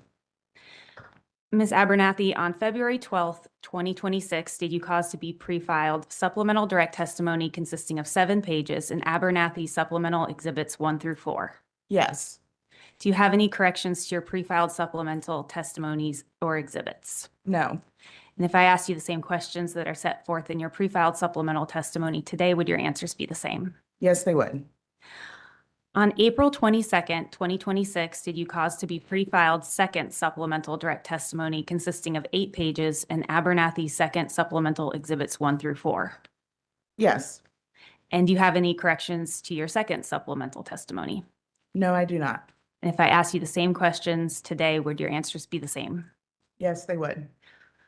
Ms. Abernathy, have you prepared a summary of your pre-filed direct supplemental and second supplemental testimony that was pre-filed in this docket on July 2nd? Yes. Have you had a chance to review the agreement and stipulation of partial settlement between the company and the public staff, which was filed on July 2nd, 2026? Yes. And in your opinion, is this stipulation in the public interest and should the commission adopt it in its entirety? Yes. Presiding Commissioner McKissick, at this time, the company would ask that Ms. Abernathy's pre-filed direct supplemental and second supplemental testimony, as well as her summary of that testimony, be entered into the record as if given orally from the stand. Without objection, your motion is allowed. Thank you. And I would also ask that Abernathy Exhibits 1 through 7, Supplemental Exhibits 1 through 4, Second Supplemental Exhibits 1 through 4 be marked as pre-filed and admitted into the record as evidence. Without objection, your motion is allowed. Thank you. Now, Ms. Jiggets, I'll turn to you. Can you please state your name and business address for the record? Yes, my name is LaWanda M. Jiggets. My business address is 410 South Wilmington Street, Raleigh, North Carolina, 27601. And by whom are you employed and in what capacity? I'm employed by Duke Energy Carolinas as a Rates and Regulatory Strategy Director. On November 20th, 2025, did you cause to be pre-filed direct testimony consisting of 50 pages and Jiggets Exhibits 1 through 5? Yes, I did. Do you have any corrections to your pre-filed direct testimony or exhibits? No, I do not. And if I asked you the same questions that are set forth in your pre-filed direct testimony today, would your answers be the same? Yes, they would. On February 12th, 2026, did you cause to be pre-filed supplemental direct testimony consisting of 11 pages and Jiggets supplemental exhibits 1 through 3? Yes, I did. Do you have any corrections to your pre-filed supplemental testimony or exhibits? No, I do not. And if I asked you the same questions that are set forth in your supplemental testimony today, would your answers be the same? Yes, they would. On April 22nd, 2026, did you cause to be pre-filed second supplemental direct testimony consisting of 20 pages and Jiggets second supplemental exhibit 1 through 5? Yes, I did. And on June 26, 2026, did you cause to be pre-filed corrected second supplemental direct testimony consisting of 20 pages? Yes, I did. Do you have any corrections to your pre-filed corrected second supplemental testimony or exhibits? No, I do not. And if I asked you the same questions today, would your answers be the same? Yes, they would. And finally, on July 6, 2026, did you cause to be pre-filed settlement testimony consisting of 11 pages and Jiggets partial settlement exhibits 1 through 3? Yes, I did. Do you have any corrections to your pre-filed settlement testimony or exhibits? No, I do not. And if I asked you the same questions that are set forth in your pre-filed settlement testimony today, would your answers be the same? Yes, they would. Have you prepared a summary of your settlement testimony that was pre-filed in this docket on July 7th, 2026? Yes, I did. And I'm assuming you've reviewed the agreement and stipulation of partial settlement between the company and the public staff, which was filed on July 2nd, 2026. Yes, I have. And you have also reviewed the agreement and stipulation of partial settlement of storm costs between the company and the public staff, which was filed on July 6th, 2026. Yes, I have. And in your opinion, are the stipulations in the public interest and should the commission adopt them both in their entirety? Yes, they should. Thank you. Presiding Commissioner McKissick, at this time, I would ask that Ms. Jiggets' direct supplemental, corrected second supplemental, and settlement testimony be entered into the record as if given orally from the stand, as well as the summaries of that testimony. Your motion's allowed, and you got it all covered. Thank you. I would also ask that Jiggets Exhibits 1 through 5, Supplemental Exhibits 1 through 3, Second Supplemental Exhibits 1 through 5, and Partial Settlement Exhibits 1 through 3 be marked as pre-filed and admitted into the record as evidence. Without objection, your motion's allowed. Okay, thank you. I think we're done. Commissioner McKissick, the panel is ready for questions from the parties and the commission. All right, Stickford. Thank you. I'll try to be very brief. Ms. Jiggets, I'm going to start with you. Were you in the room or were you watching the live stream when Presiding Commissioner McKissick had a conversation with one of your colleagues about actual earned ROE versus the authorized ROE? I believe I was watching that remotely, yes. And your colleague referred Presiding Commissioner McKissick to you. Are you prepared this morning or afternoon, excuse me, to speak to the actual earned ROE versus authorized ROE for the last 3 years? Yes, I am. So I believe that if the commission and the interveners would like to know what our earned ROE is, as I sit before you today for this case, you should look at Jiggets Exhibit 2, page 2, which reflects what we're earning once you take into account our actual adjusted income for this case and the rate base that we have for this case. If you take a look at my settlement exhibit, Jiggets Exhibit 2, page 2, my earned weighted average cost of capital is 6.96%, and that translates to an ROE based on our adjusted position of 9.01%, which is about 100 basis points less than what this commission has authorized. Thank you. And Ms. Abernathy, I've got a couple of questions for you. I would like to turn your attention to page 13 of your direct testimony.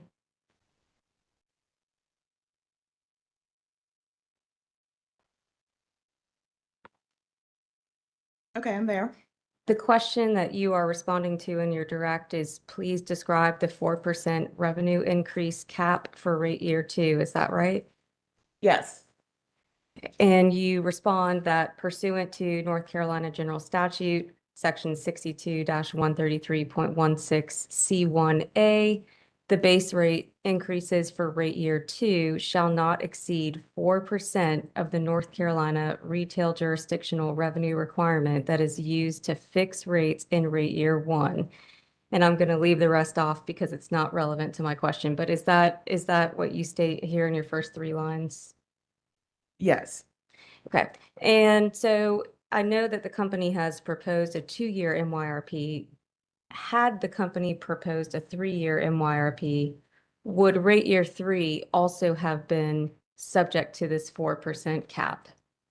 Yes, in the way the PBR statute works, rate year 2, and if you propose a rate year 3 would both be capped at 4%.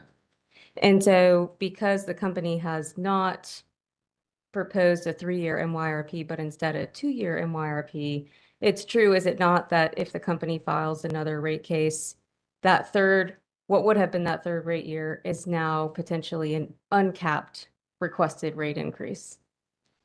Well, it would just start over just like this case does now. And we would look first at the base period for that following rate case and then look at the multi-year rate years after that.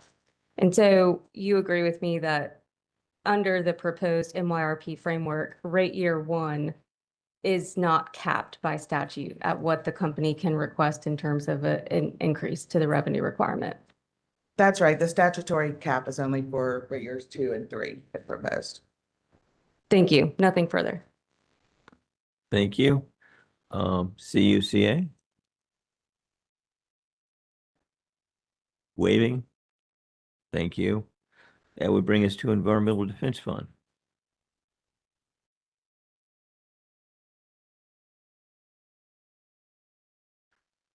Good afternoon, Ben Smith from Environmental Defense Fund. I think I just have hopefully one question or 2 questions for Ms. Abernathy. Between the filing of your direct testimony and the filing of your supplemental, the total system cost amount for the MYRP2 amount increased. Is that right? Between direct and which version? Your second supplemental, I believe.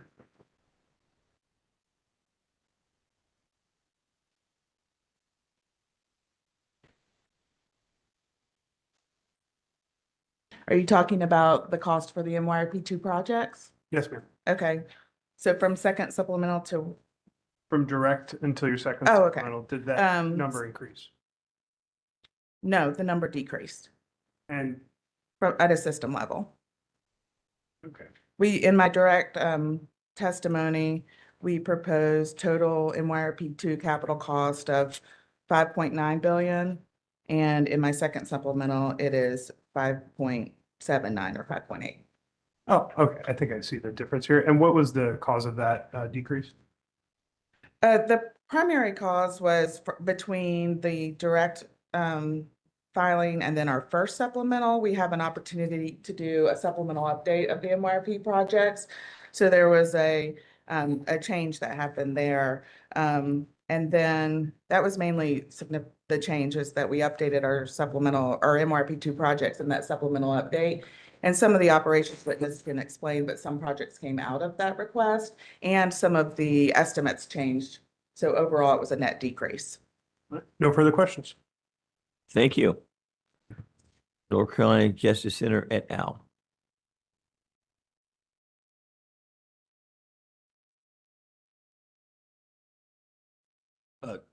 Good afternoon, Menashe Maguire.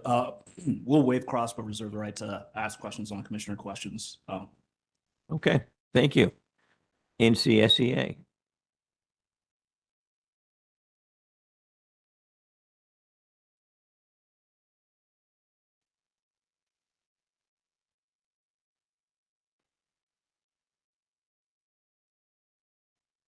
Good afternoon, it looks like.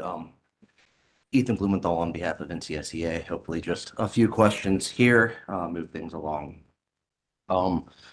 Duke plans for the potential to either over or under recover as compared to the potential projected revenue requirement in any given year. Is that correct? Account for some variability in actual recovery, revenues recovered. Can you restate your question? Yeah, I'm sure that was a little herky-jerky there. So when Duke is planning for actual revenue recovered year to year, there is some plan for some variation, some over or rather or under, depending, recovery year to year in the actually recovered revenues. Is that correct? And I would say in this case, we are setting rates that will be charged to customers, and what we earn in any given year will be based on the number of customers and the usage of those customers. So there'll be some variability that happens from year to year naturally. Yeah, of course. One example of that might be some of the unrecoverable expenses, which vary as well. Is that correct? Again, I would say in this proceeding, we're setting our expenses based on the historical test year that's then updated for known and identifiable changes, and there can be fluctuations in those costs from year to year. Yeah, that makes sense. And the company's actual revenue can and does fluctuate year to year. Would you agree? You're setting the expenses, sorry, I understand based off the historical year, but just as that is then applied into the terms moving forward into what is actually recovered, that does fluctuate. Again, I believe as I just stated, I think the revenues are going to be based on customers and usage over that time frame at the rates established by this commission. Thank you. Sorry, I just wanted to lay some foundation there. I believe hopefully the public staff's potential cross exhibits are up there. If you could turn to tab 75, this is an exhibit that has already been entered into the record as public staff cross DEC Heath and Coin Direct Exhibit 9.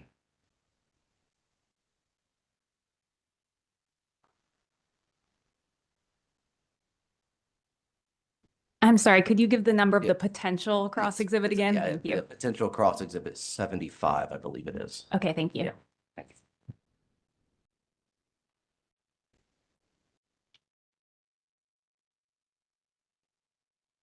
You said public staff? Yes, public staff.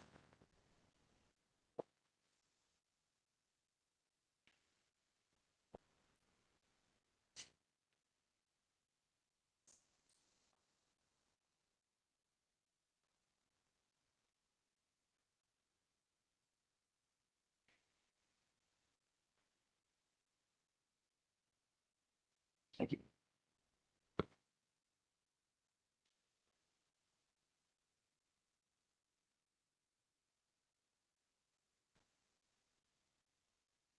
Okay.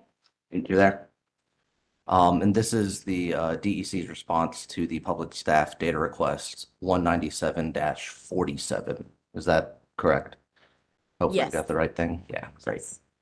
Looking at the last page and the total revenues line at the top, Would you agree that between Q4 2023, all the way to the right, and Q1 2026, all the way to the left, DEC's total revenue varied by approximately, and checking my math here, but $514 million over this period? Subject to check, but again, like this appears to be capturing total revenues, including riders. And as we've stated, like that's going to vary and fluctuate based on changes in riders, changes in customers, changes in usage during that time frame. Yeah, absolutely. And then looking at the bottom line showing net base revenues, again, taking into account all the factors that you've mentioned, it appears that over that same period, those revenues varied from about approximately, again, subject to check on the math, about 414 million. Subject to check. And so then to change gears a little bit here, in your response to the questions just asked by Sigfer on the actual earned return on equity, you directed us to Jiggett's Exhibit 2, page 2, and indicated that the company's actual earned ROE was 9.01%, I believe, if I jotted that down right. Great, thank you. And that is as compared to the 10.2% approved ROE in DEC. I believe it's 10.1. Or 10.1, thank you, sorry. And so that would be a 109 basis point reduction or so. About 100 basis point reduction. I'm showing that our ROE is currently 9.01 compared to the 10.1 approved by the commission. Thank you. And in response to a previous public staff data request that I believe has been discussed in this room previously, I believe it was established that about a 1 basis point reduction to return on equity would be equate to about a $2 million reduction in revenue requirement. That's more forward-looking, but just as a rough formula. Does that sound about accurate to you? I believe that is the amount that was provided in response to the discovery request. Great, thank you. And so you'd agree that about a roughly 100 basis point reduction would equate to about $200 million of less revenue reduction as well, give or take. Just I believe that would be the math, but again, I think there would be other ramifications associated with that reduction if it were to happen, and those were addressed by witness Coyne and Heath. Yes, yes, absolutely. Just getting some ballpark numbers. And then finally for you, and to your knowledge, at no point did these fluctuations imperil the financial health of the company, did they? I'm sorry, did what? The fluctuations in recovery, whether it was the total revenue recovered that we discussed within the data request or the potential recoveries as a reduction of actually earned ROE as opposed to approved ROE. I'm sorry, can you say that one more time? Yes. So I think you have several questions in there. Yes.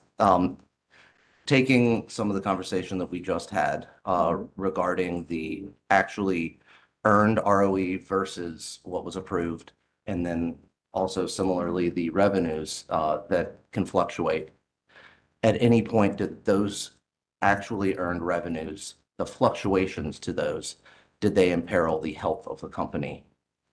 Well, I would say the fact that we're before this commission asking for a rate increase at that time indicates that we believe we need to come in. Like we've been out of the case for several years. We've had the ebbs and flows in our revenues and our expenses. And what we're showing based on my exhibit 2 is that we are earning below our authorized ROE, and it's appropriate for us to come back in and consider an adjustment to our rates to reflect what we expect our ongoing level of expenses to be, our ongoing requirements with respect to the capital that we have invested as of the capital cutoff point at this case, and what our customers' growth and uses at this time. Understood. Thank you. No further questions. Thank you. And while we're transitioning, can I ask you to bring your mic a little closer? Sorry. I thought I had. Thanks. Yeah, that would be helpful. Okay. Walmart's next in the Apologize. queue.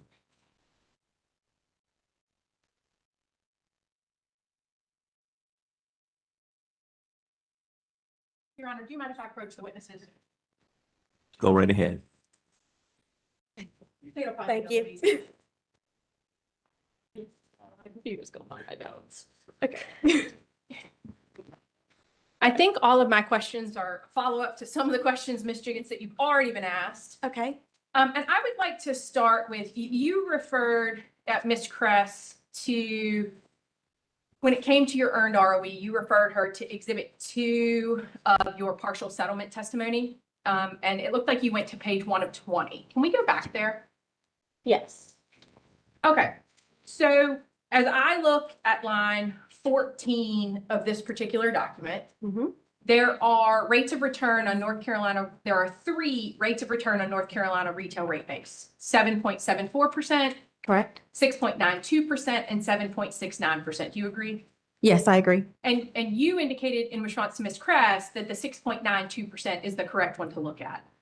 Correct. So I want to kind of parse some of these numbers. Okay. So is the embedded cost of debt in all 3 of those numbers the same? It will be, I believe per books will be different, but for the proposed and after, the embedded cost of debt would be the same because we have updated to 4.57%, which is what it was as of the cutoff period. Okay, so when you point to 6.92, that is based on an embedded cost of debt of 4.57. which is in existence as of, give me the specific date rather than saying the cutoff March date. 31st, 2026. Okay, so when this says that this is for the test period ended December 31st, 2024, that is not true when we get to the 4th column at the 6.92%. That actually is updated with numbers that come up through this current year. That is the amount. That is based on the adjustments we have made to the historic test year, updated through the cutoff period of March 31st, 2026. Okay, so then is it fair to say that the 7.74% is the actual number per books as of December 31st, 2024? That number will not reflect the adjustments that we need to make in this case to do things such as make weather normalized, make adjustments to remove things that are recovered through riders, make adjustments to remove unbilled. So that's why when you are considering about what I need to do in a rate case, it's important to look at the adjusted values for all of those things because we make those types of adjustments, whereas a per book number will not make those types of adjustments. No, I absolutely, I understand sort of the accounting piece, but what I'm trying to understand is that 7.74 number an actual number? It's not an actual number that I would use for rate making purposes for this base case. But it is an actual number in terms of reality vis-a-vis the amount of dollars that you would have available to transfer up to the corporate parent and then on to shareholders as of the end of December 31st, 2024. I don't think it would be, because I think, again, you need to make those adjustments that we're thinking about as far as there are things that are recovered through riders and things that are not accounted for in that per books number. So then let me ask another clarifying question, because as I look at the top of this document, overlaying every column beginning at per books all the way to the end, so those 5 columns, it indicates that all you are including there is the traditional base rate revenue requirement. Do you see that at the top? Yes. So where in any of these numbers are rider numbers? They're going to be reflected in the per books numbers that you're starting with. And then in the accounting adjustments, I'm making the adjustments to remove those types of things. There's a pro forma adjustment in this case where I make those types of adjustments. Well, in what column? Show me in which column there are rider numbers. Is it column 1 or column 2? So they're going to be in column 2, and then I'm going to be adjusting those items out in column 3. Because that's where I make the pro forma adjustments for those types of items. So column 3 reflects the accounting adjustments that I'm making, one of which is to remove the impact of riders. And you can see that if you look at what we call Jiggets Exhibit 3-1, it's a summary of all of the adjustments that are in that accounting adjustments column 3. Hold on just one second. Is it partial settlement exhibit 3 or is it in your direct testimony exhibit? It would be the same in both. Okay, so give me just a second either. because I see the exhibit 3 appears to be, I'm trying to get there. So give me just a second. I want to make sure, because exhibit 3 is 278 pages long. It is. So can you tell me which of those pages you are looking at specifically? So let's just keep it simple. Like if you stay in Jiggets Exhibit 2, there's a page 2-2 and then there's 2-3. Okay, just a second. Let me get there. Okay. Before we look at these. So you are in settlement exhibit 2. Yes. And it I would- show there's 20 pages. Go to page 7. Okay. Okay. Page 7 starts my summary of all the accounting adjustments that I make in this case. And if you look at that adjustment with me, you'll see the first one is I make an adjustment for revenue annualization. I eliminate unbilled. I adjust for other revenues. If we keep going over, one of those adjustments is adjust for costs recovered through non-fuel riders. I'm looking at column 8. Okay, give me just a second.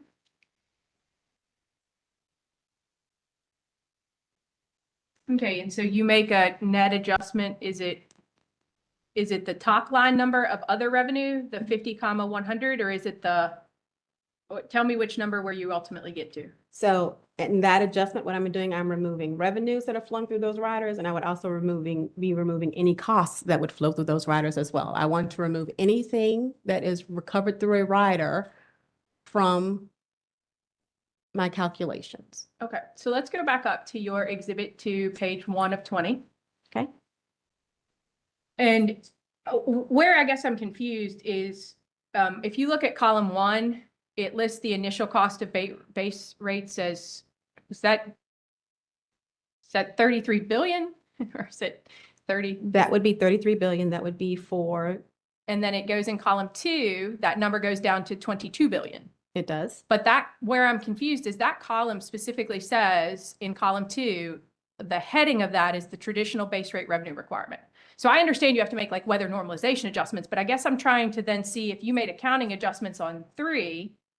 I didn't see any number here in column 3 that corresponds to the one that you just showed me from page 7.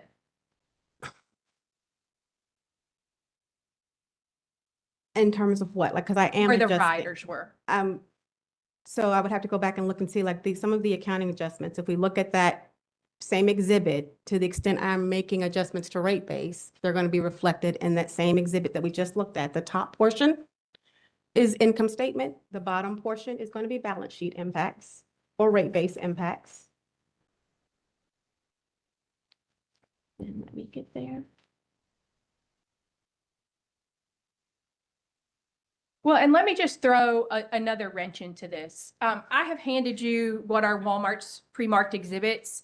At tab 10 is a document that has already been marked and admitted into the record. It's Walmart Cross, DEC, PBR panel, PBR policy panel, Bateman and Farmer Direct Exhibit 1. And those are the ES1s. Yes. And so when I read the statement that is on the, what I believe is the attachment 1 to that discovery response. Could you repeat that original potential exhibit number so we can all get it on our screen? I can. It's Walmart Potential Exhibit 10. Number 10, okay. And I'll give you a minute to bring it up. That would be appreciated. Yeah, that's where I'd gone to. Thank you. Does everyone else have that? You may proceed. So in the bottom right hand of that page, you'll see a paragraph sort of qualification, and it says the return on equity percentages included in the quarterly surveillance or ES1 reports are per books calculations and exclude any pro forma or rate making adjustments. Do you see that language? I do. So if I am looking at this number in the ES1, would it be fair to say that it is more comparable to the return listed, the 7.74% listed in column 2 of your settlement exhibit to page 1 of 20? That the math on those is being done on the same basis without rate making adjustments? I would say no, because again, the ES1, when these are prepared, they are based on unadjusted income over a 13-month average rate base and uses composite level allocation factors. When we come before this commission for a case, our starting point is a per books cost of service that is much more detailed, that is much more granular with respect to how we allocate all the components of the income statement and the rate base components. And in addition to that, like I said, the ES1 will not make any of the adjustments that we talked about that you need to make for this case. I know you're talking about looking at per books, but I think that's a big factor as well, is that you have to remember that ES1 is a much more summarized and simplified view of the world than what we do when we come before this commission for a traditional rate case. Yeah, what I guess I'm just trying to say is if I want to make a comparison, which one of your, we established that you have 3 returns on rate base in your exhibit, settlement exhibit 2, page 1 of 20. There's the 7.74, 6.92, and 7.69. And I guess what my just starting question is before I get into detail on this is your 6.92 includes rate making adjustments, right? It includes adjustments to get to the known and measurable adjustments to get to our cutoff period of March. Whereas 7.74 as a return does not include any of those rate making adjustments. Just by the math purposes, it does not. And so although you've indicated that the ES1s are a 13-month average and it's composite and there's some other differences, in general, both the 7.74 number and the ES1 numbers are numbers that are calculated without regard to per book, without regard to pro forma or rate making adjustments. You agree with that? I would say that the ES1 does not reflect the adjustments that we believe are appropriate for this case. Okay, so if we use the 7.74 instead of the 6.92, I'm having a little bit of trouble because you've also indicated that the cost of debt embedded in those two numbers are different. So what is the earned return under column 2 of your settlement exhibit 2? Again, for my purposes for this case, we believe that the appropriate starting point to determine what our return is for evaluating this case is what is in the adjusted column, which is 6.92, that it's appropriate to make those adjustments. I totally understand. If we all saw things exactly the same way, we wouldn't have a need for a rate case. Are you telling me that you're unable to do the math to tell me what the earned return is with respect to the WACC of 7.74? I'm telling you that I have not, that calculation is not before me at this time. Like we have used, and based on the established precedent where we are allowed to use a historical test year and make adjustments for known and measurable changes, our return that we're earning right now is 6.92%, not 7.74. Is your cost of debt through the cutoff period higher or lower than it was as of December 31st, 2024? I would need to check. So you do not know? I do not know. Okay. But at the very least, we can add, there's a difference of 82 basis points. Would you agree with me between 7.74 and 6.92%? Subject to check. Okay. And so we were to just add that to the 9.01 that you indicated is the ROE based upon your calculations in what is column 4, that would be a 9.83%. And I understand that since you don't know the cost of debt, that makes it a little bit unusual to do that full-blown calculation, correct? Correct. So here's sort of what I want to understand. And the reason I'm focusing on this December 31st, 2024 number, and the reason I'm trying to understand what the earned ROE is as at that time, is because the company's going to great efforts to tell me that these ES1s aren't valuable. But when I look at December 2024 in the ES1, you all report an ROE earned of 11.75%. And the delta between an approximately 9.83 and 11.75 is 192 basis points. So I'm just trying to understand why there would be such a significant difference and such a significant over-earning reported on December 2024 in a filing that's made with this commission versus what is now being listed in column 2 on a per books basis in your rate case filings. And again, I would say that the ES1s are a much more summarized view of the world compared to what we do when we come in for a rate case. What we have calculated in Exhibit 2 is based on a much more detailed cost of service study as starting point for the per books. And what we certainly do when we make the accounting adjustments to reflect for the known and measurable changes that have happened from that date forward are the appropriate starting point to evaluate if we are earning what we are allowed to before this commission based on its last docket. Well, but I mean, presumably you guys issue dividends to your, presumably your corporate parent issues quarterly dividends to your shareholders, yes? To my knowledge. Well, do you receive the short-term incentive from the company or the long-term incentive that would give you stock options in the company? Objection. I'm not sure what relevance this has. Just, she said she's not sure, so I just was attempting to understand if by virtue of her personal participation and potential ownership of Duke stock, that she may in fact know that she does receive quarterly dividends. So I'm just attempting to understand whether she does or doesn't know that Duke company has typically issued quarterly dividends. I'm aware that the company issues quarterly dividends. Okay. So presumably the company issued dividends based upon the performance of its operating subsidiaries as of the time of that quarterly dividend, correct?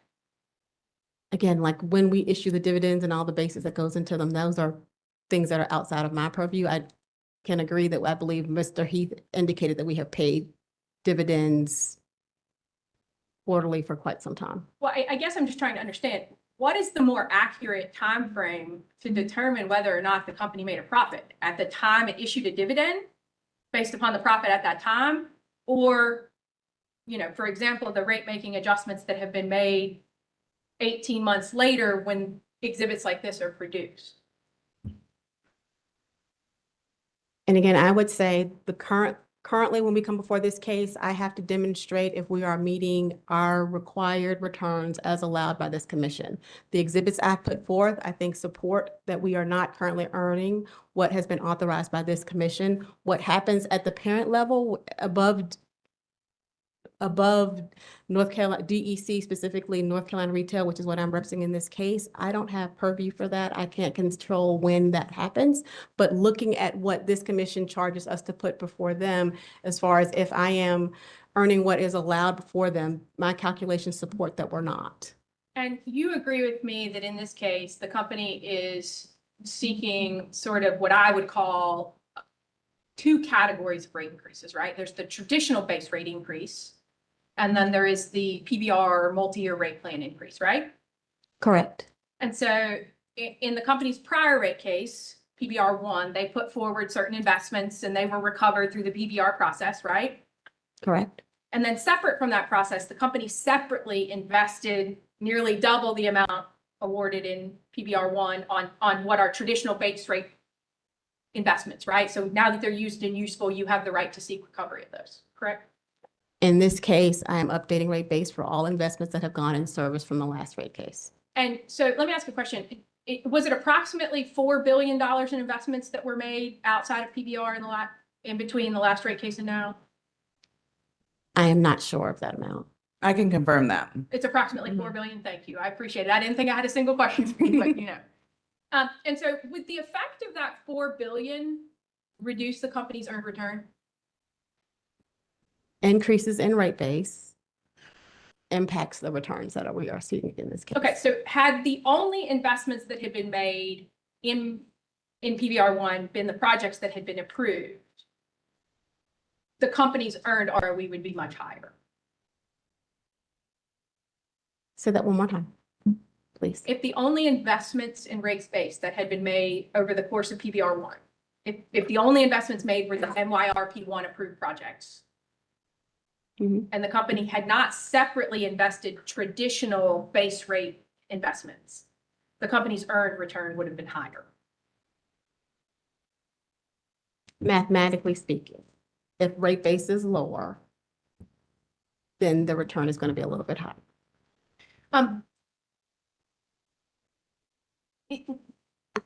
Ms. Jiggets, do you play any do you have any involvement in these ES1 reports? I do not. Who does? It's another group within the rates team. But you believe the information in these ES1s to be essentially inaccurate?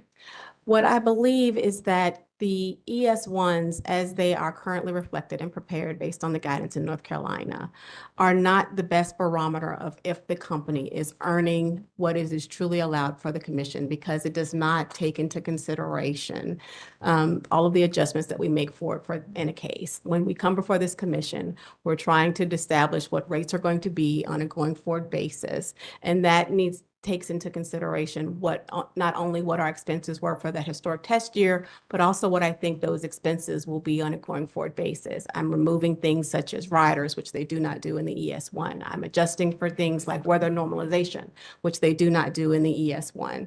I'm adjusting to remove unbilled revenues, which they do not do in the ES1. I'm adjusting for things like amortizations that are stopping which they do not do for the ES1. I'm accounting for amortizations that will begin, which is not in the ES1. And I'm accounting for the changes in the rate base that have happened from that historical period through through a period closer to this case, which as established by this commission is March 31st, 2026. So when you take into account all of those changes and what we think and again, we also adjust for what we think our revenues will be through the customer growth adjustment. When you take into account what we think my revenues will be, what my expenses will be, what my rate base will be as of that cutoff period, what my calculations show is that I am not currently earning the 10.1% ROE as authorized by this commission. It's 9.1%. And I'm not authorized, and I'm not similarly not earning the WACC established in that case, which was 6.99%. I'm earning 6.92. Okay, well, hold on. Okay, so I'm gonna go hold on, I'm just gonna mark that. And you said that what you were authorized as a WACC in the last case was 6.99. 6.996. 6.996. Okay, I want to come back to that.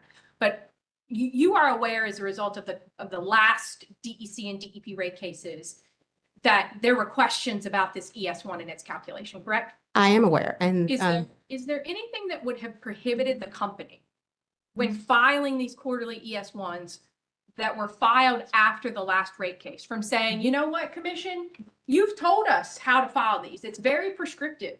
So we are going to do exactly what you told us to, and here's the number.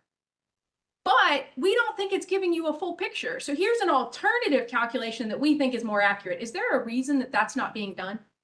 I would say you're correct. I think I mentioned that to this commission when I testified before them for DEP in North Carolina. And as a result of that discussion, I think we said that you wanted a better picture, maybe consider some adjustments, and those adjustments were considered for the earnings sharing mechanism, which I think Witness Abernathy could speak to. So in addition to the per book ES1s, we pointed those issues out with the ES1. Some considerations were made with respect to how we report results for the earnings sharing mechanism. Again, certainly, since this seems to be an ongoing issue with how best to report to this commission what we're earning with respect to what we're, I guess, prescribed to do based on the ES1's current guidance, we'd be open to having ongoing conversations with this commission and any other interveners on what exactly the ES1 needs to look like. But my just question was, is there anything that would have prohibited you all from, in addition to complying with the commission's methodology, to presenting an alternative that you feel like wouldn't have had the same? I think I'm required to comply with what this commission's directives are, and absent them telling us to do the ES1 differently, I don't know that we could just do that. Well, and I feel like maybe we're talking past each other. I'm not asking you to do it differently. I'm conceding that you should comply with commission rule. What I'm saying is that in addition to doing it the way the commission has told you to do it, is there anything that would have prohibited you from saying, commission, we're complying with what you've asked us to do. However, we think there are some issues for the following reasons. So we're providing you this alternative calculation for your consideration that takes into account all the things that you laid out before that are not taken into account, like unbilled revenues. Nothing would have prohibited the company from doing that for any of the quarterly reports that occurred after the decision in PBR1, correct? And I would say that we're going to comply with what this commission's guidance to us is. If they would like for us to do that, we're certainly open to having those discussions. But we have complied with what the commission's rules and guidance are. Okay, so then a minute ago, I told you I would come back to it. You said that the approved WACC in the last case was 6.996? Yes. Okay. So can I use that 6.996 and compare it to the 7.74 that's listed in column 2 of your JIGIT's settlement exhibit 2? Again, you'd have to make the same adjustments because that WACC is based on the same that was an adjusted WACC. You'd have to make the same adjustments. Okay, so in terms of adjusting based upon this 6.996, I also cannot compare it to the adjustments that you made in column 4 because those are not comparable. I'm saying you should compare the 6.996 to the 6.92, which the 6.92 is less than the 6.996. Well, but 6.996 and 6.92 is a difference of less than 7 basis points, not the 100 basis points that you just mentioned. You asked ROE, this is WACC. That's why I'm asking. I'm trying to figure out, but you've also told me that you've made certain adjustments through 2026. And so I'm just trying to figure out do I need to do different math to understand the effect as of December 31st, 2024? And I would say to evaluate this case, you need to look at our adjusted position, which starts with the test year and goes through March 31st, 2026.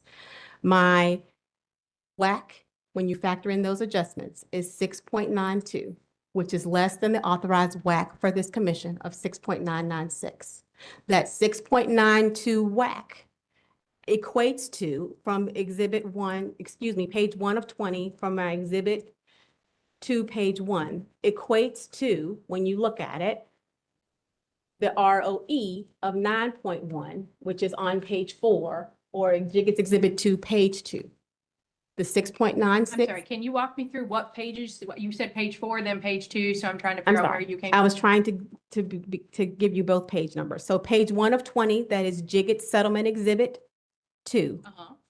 Column 4, 6.92 should be compared to the WAC of 6.996.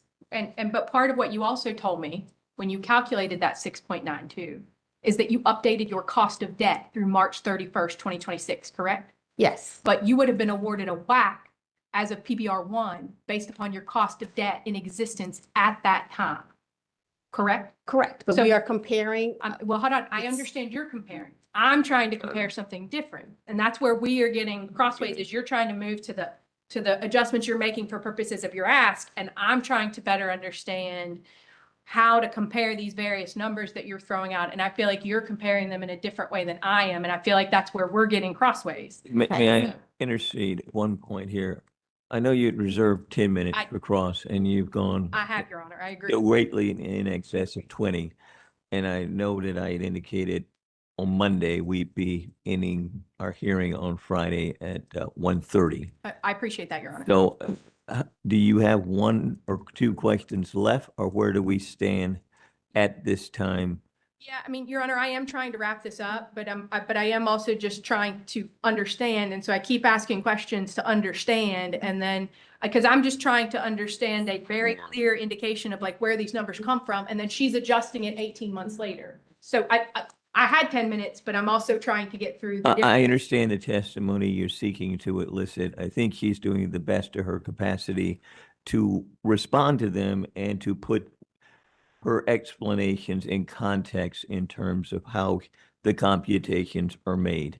100% So, I mean, I'll give you a couple of more minutes if you, I appreciate that, but I But- think but- it's incredibly relevant, Your Honor. when there's I a do statement not. made That the company has under-earned by 100 basis points, which is the equivalent of $200 million.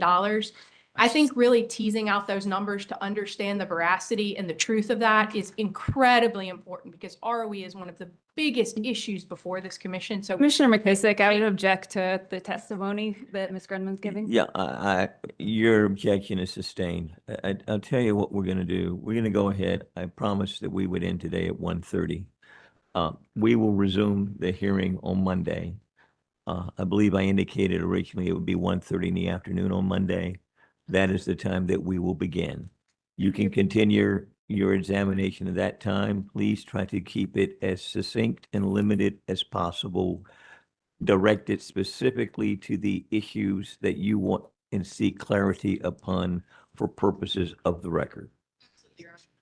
Mr. Freeman?